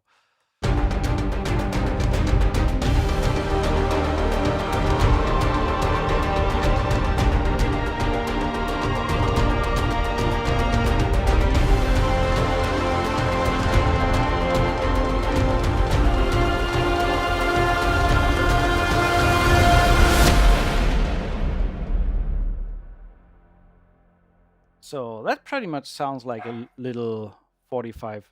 By the way, I should have gone to that view when I played that in. So let me know if you dig that, if that's helpful having the keyboard view. I feel that I could do the background for the chat a little bit darker. The chat is hard to read with all the stuff underneath. So I need to reorganize that a little bit. But yeah, so what I want to talk about now is the final step of where that template comes in useful and helpful, which is rendering and sending out the data to clients. So let's take a deep look. The easiest way, if you say, okay, it all sounds great and I just want to have some mastering going on, maybe at the end, or send it away to mastering engineers, send away the stems with all effects included. I have a shortcut for export, which is E. So name that QuickLoad track. And this is now, you will see that in real time. So I'm going to use the audio project folder. And I could technically render the stereo out, but I want to have the stems. So I go to multiple, can select with the underscore and say, I want to render these group channels. Now I don't need to render all of these because there were some channels that I didn't use.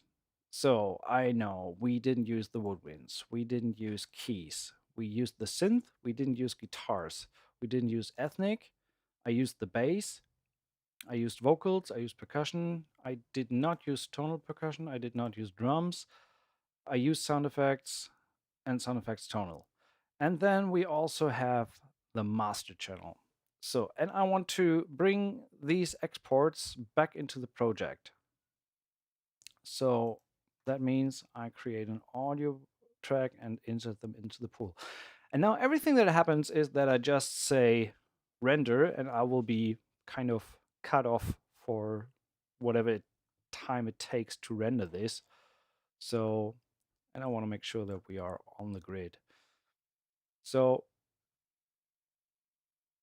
till here. So Done. So let's see how long that takes.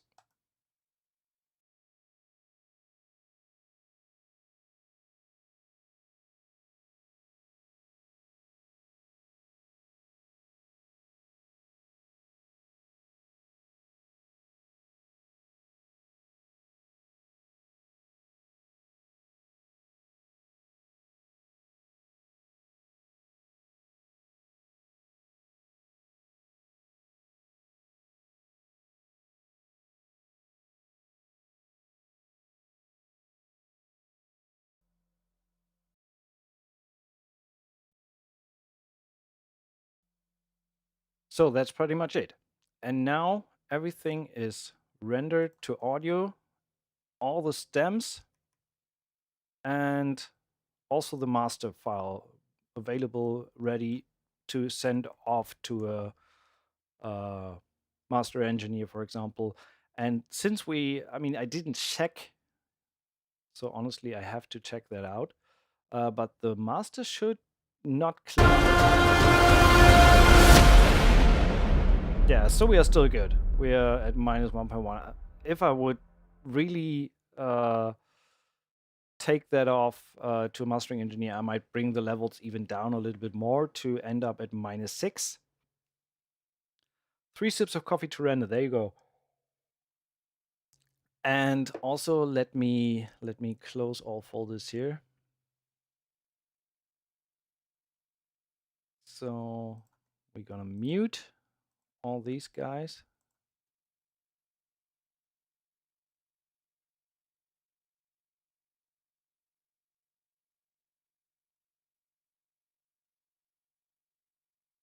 I need to have a shortcut for mute everything.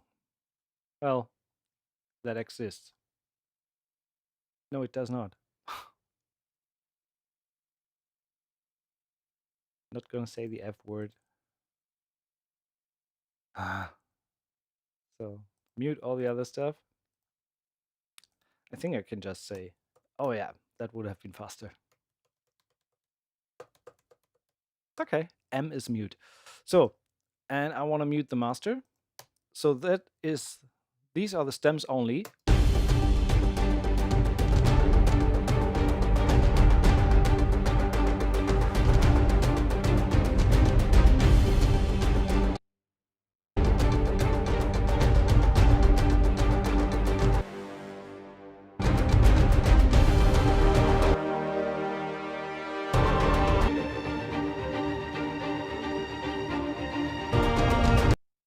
And the difference is between the master and the stems. The master will be a tad louder because I had the Slate virtual bus compression rack, the compressor rack on it. So there will be an audible difference if I switch back and forth between the stems and the stems and the pre-master.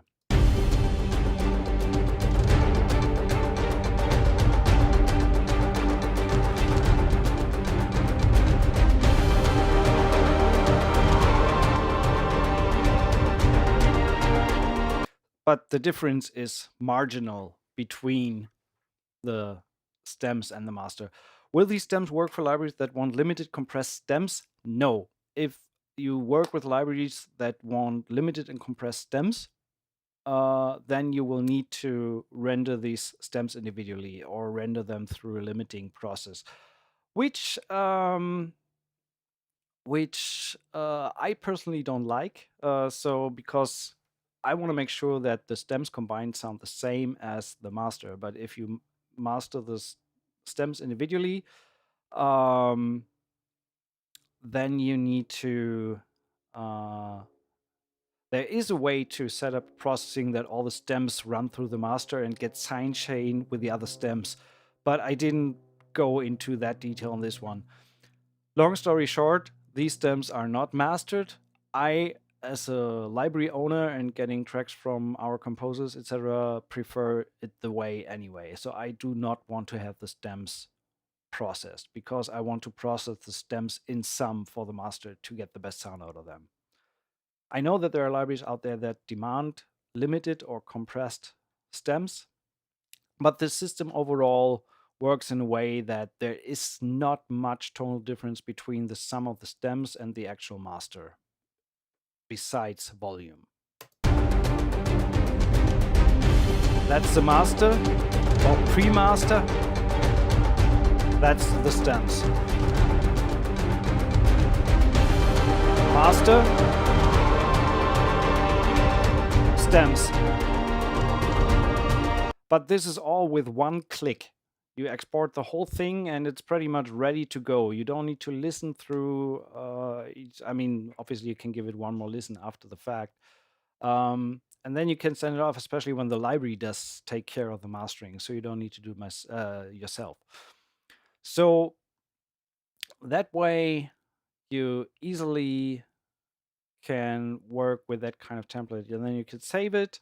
And next time you just open the empty instance again and everything is back to square one. And you can start writing again without worrying about the time it takes. And the sound is still pretty consistent. And you have pretty much any direction open with that. You could even write a trance track in that. You just don't need all that stuff here then. And you can just mute it.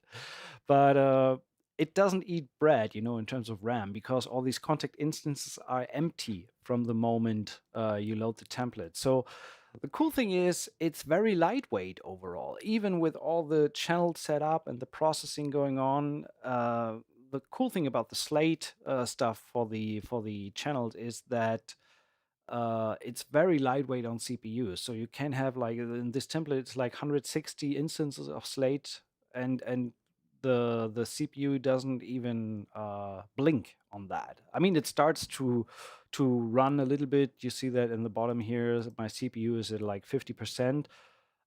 These are the contact instruments, obviously, that take a little bit of processing power, but it's still, given the fact that I have like 25 different reverbs and it's more. It's how many insert effects are these? So it's a shitload of plugins running at the same time. And I mean, obviously you can't do that on a old 386 computer with 64 megabytes of RAM.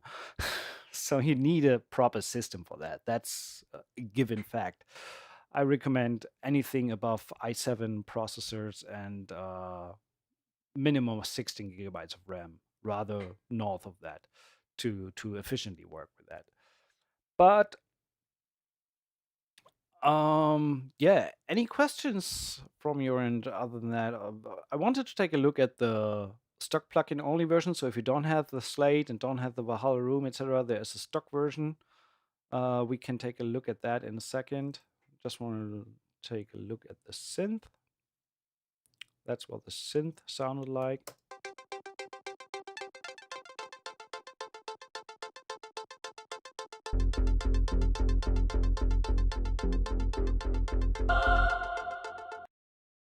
And the percussion, of course.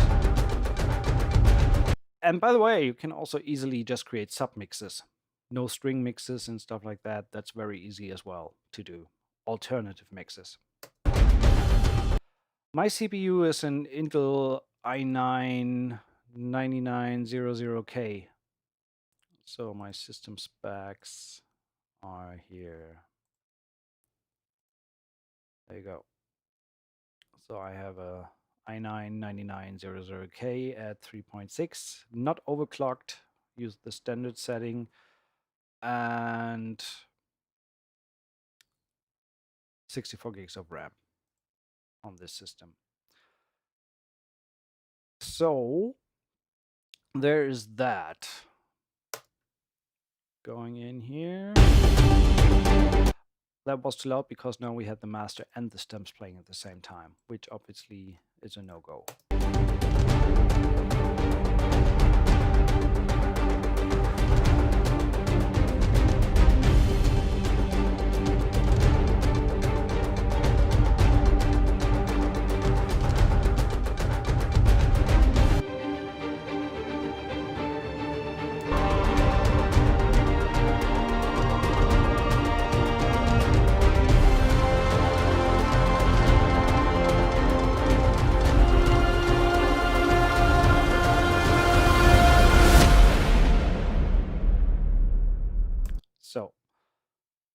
Merkle, do you upgrade to the new Intel CPU? I did that like a year ago when the Ryzen, the AMD Ryzen didn't work out for me. So now my slave PC has the Ryzen CPU and I got the Intel i9.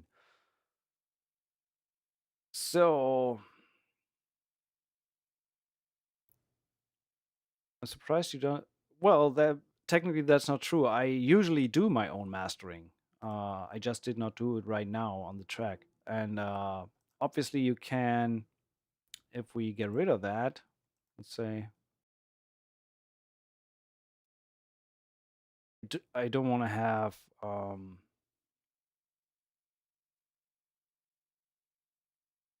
so Chris, I just saw that you bought it. Thank you so much. Very much appreciated. All the support is very, very welcome. So if I would do the mastering myself, let's get rid of that. Play that again. Then I would go into my master channel. Maybe add, I love the clariphonic on a master channel. How many slave computers running currently? None. This is all on my main system. The most important thing about this template is that it is self-contained and can run on a single computer. And when you load it up, it doesn't break the computer right away. So you just keep adding stuff, but you're still fast and efficient, like in a big template. So I love the clariphonic on a master to just give a little bit of air and shimmer. But you need to be very careful with that one. Why did the Ryzen not work out? Because the generation that I had, the 1950 Threadripper, switching the screen. Sorry, guys.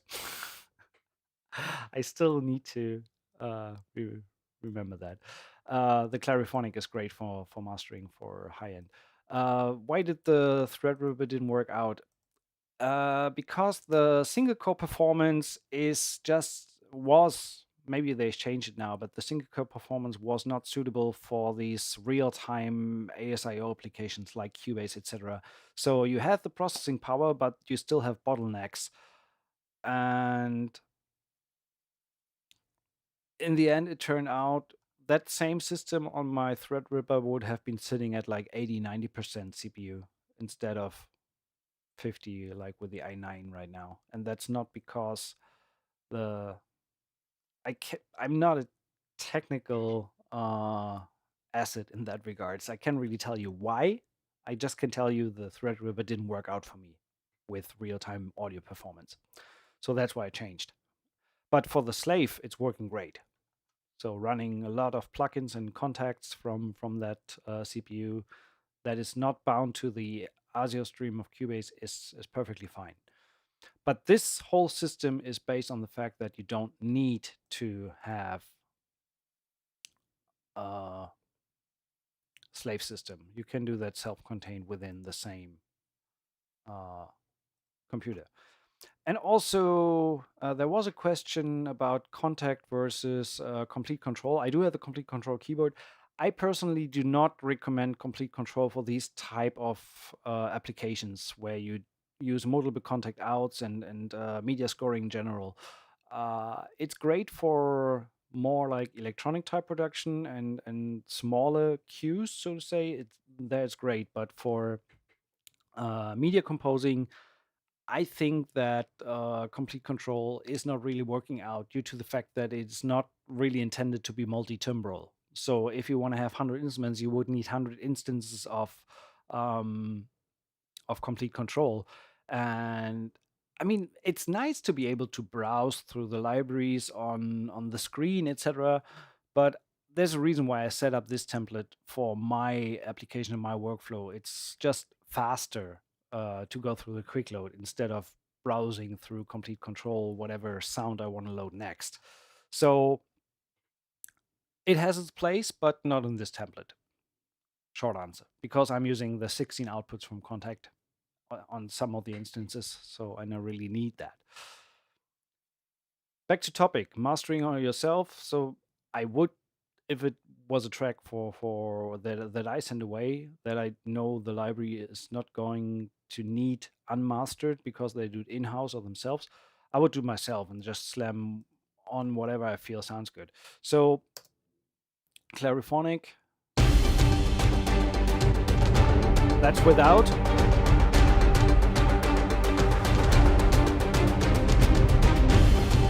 I just love the openness it creates. It's a great EQ, but you need to be very careful with how you really dial in 10 to 20% and you're good to go.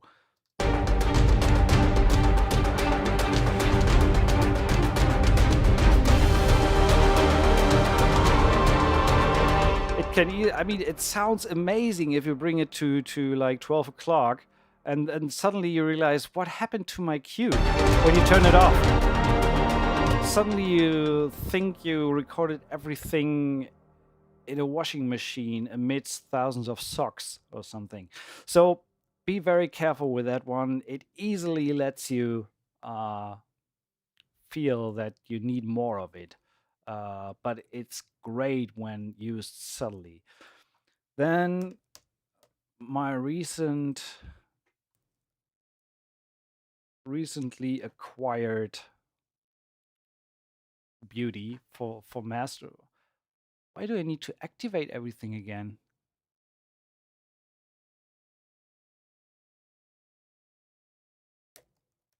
The Windows update really led to the fact that I need to activate everything again.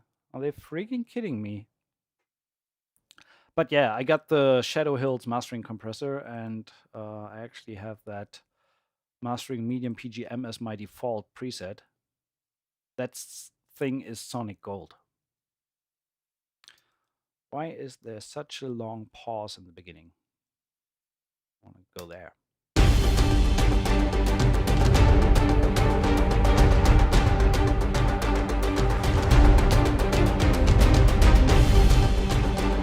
This thing is crazy. It creates a little bit more depth in the mix. And yeah, last but not least, for me, usually it's the Pro L2 to take care of some final limitation and bring it up to the level that it should be at. Usually I go with dynamic for that kind of stuff.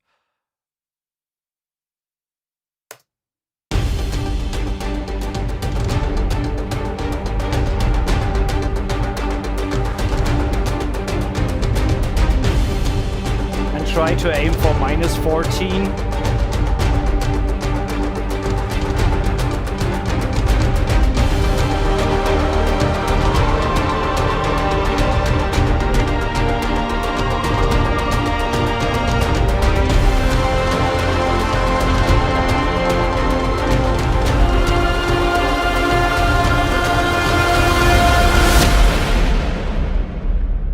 Don't even need that much. I mean, the last hit is a little bit louder. So that's what I would do pretty much in terms of pseudo mastering. So let me print that again. Now the master track includes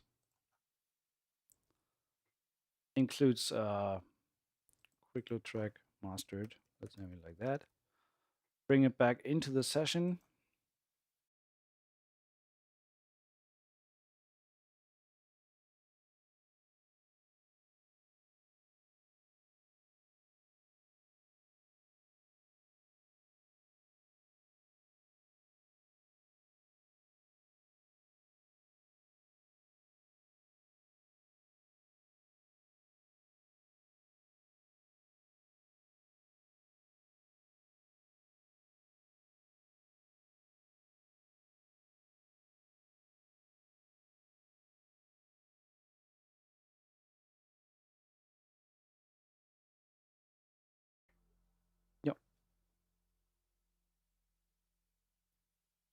So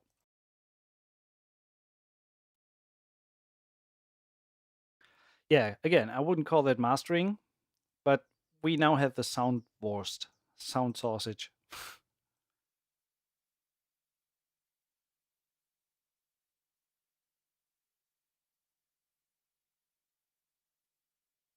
Now, there we go. Yeah, actually, it's time for a quick load comment for a macro. Mute everything besides the selected. So, but now, did you make videos when you built that template? No.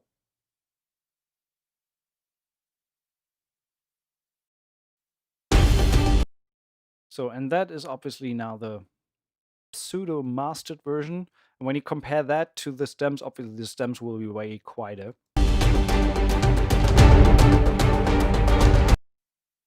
So.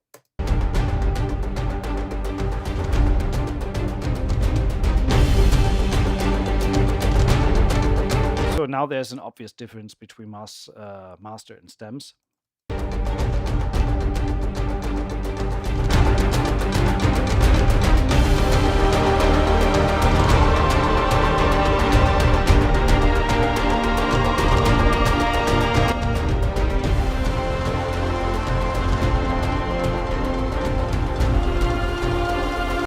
But yeah, so main goal is clear. You are easy and fast to go with your renders and getting everything out of the way. Which brings me, cheers, to the last giveaway of today. So we have one more copy to give away. Let's check where we're at. Solo the track, bring the volume a little bit down. So we have an epic giveaway. Get this very template we're looking at. Again, if we draw someone who has already been drawn, we do it again. You guys ready? Let's bring that in full view. Let's quickly get rid of the chat. No, let's leave that in there. So the track is over and we haven't drawn yet. Once more. You guys ready? We do the final giveaway of the template. Come on, there we go. Why are you not playing? Kidding me? Ah, there we go. Okay. You guys ready? 52 stays on 52. So 1 in 52 is the chance. 3, 2, 1, go.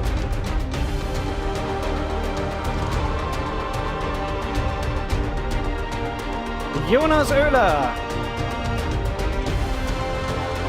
There we go. We have a last winner. Jonas Oehler, congratulations. You will get a free copy of that template. There is a bunch of more stuff coming in the near future, I can tell you that. I just want to make sure that I keep a photo of that so I can get in touch with you guys afterwards. Yeah, lots of stuff is coming for composing tutorials online. New website released. Let me go back here.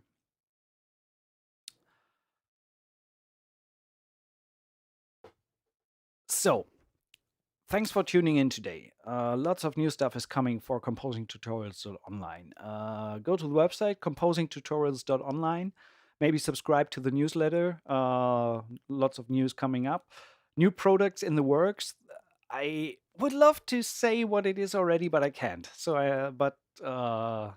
there will be new stuff coming in the template world as well, in the presets world, sample world. Composing tutorials online, which is me, is now also on Patreon. So if you like the streams, like the tutorials and everything, I have set up a Patreon with really cool perks and giveaways. So if you would take a look at that, I would very much appreciate it. That is also connected to our own Discord server now. So if you're familiar with Discord, it's like a community building platform. So if you guys want to head over, if you're familiar with Discord, join the server, come on in. There is also a special area for Patreons, because what's coming soon is track reviews, track feedback, things like that. I'm going to do track review streams in the future. I will now have a fixed stream date. So every Wednesday at 11 a.m. PST will be a stream, either library review or anything else. There will be another other night sessions, etc. in between, but Wednesday 11 a.m. will be a fixed date. Every Wednesday there's a stream. So you know, next week we have a great little indie developer library in the works, and also as a giveaway. Very cool announcement coming soon. And what else is there to say? I can only say thanks for being with me the last years, and for helping me build this channel. YouTube, I did a video on that. YouTube recently crossed the 10,000 subscriber mark. That was a real great milestone, and thank you for each and every one of you who hit the subscribe button. If you haven't done so, there somewhere there is that little bell icon, and hit the subscribe button. It absolutely helps. I think that's it for today. That was quite a lot. I really love that that template. It's my main workhorse. I kind of wrote 1,000 zeros on the chat here because my chair was on the key. What I want to say is thank you guys for tuning in, and I see you next time around. Check out the shop, check out the new website, composingtutorials.online. All the links are there to the shop, to the Patreon page, to the Discord server. I really want to build like a little bit of a community. Patreon is coming with goodies, patches, presets, etc. I just posted my favorite piano sound. I did that in the stream yesterday, by the way. This, where is it? Where is it? When I go to piano, open that up, and I do have my favorite piano sound already saved as a preset. Boop, there we go. And the only thing I need to do is get rid of the Pro L on the master. Otherwise, I have like a 100 millisecond delay on playing. So I need to get rid of that. Otherwise, I can play that. So that piano, for example, is now... That's my favorite piano patch ever.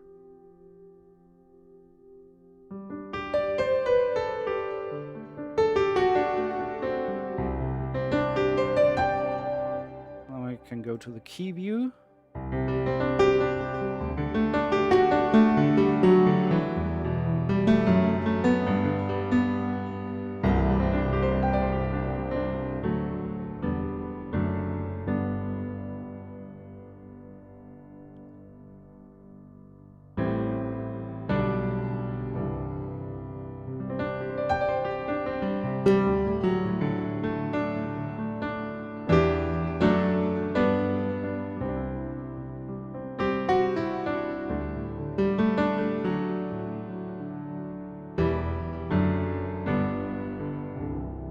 I love that piano sound.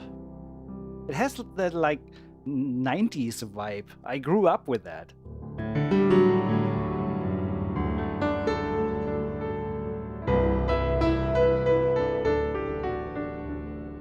So if you want to have that, become a Patreon. There you go. So long story short, we are done for today. Congrats to the 3 winners. I think Neve, Jonas, and I forgot the first one, but I took a photo. So I will get in touch with you after the stream on Facebook and get you going with the template. If you bought it, I would love to, if you like it, get a review on the shop page. That will be awesome. That will be helpful a lot. And I'm looking forward to what this channel holds for the future, and what we are going to come up with. Thanks so much for tuning in. See you next time. Cheers and bye bye.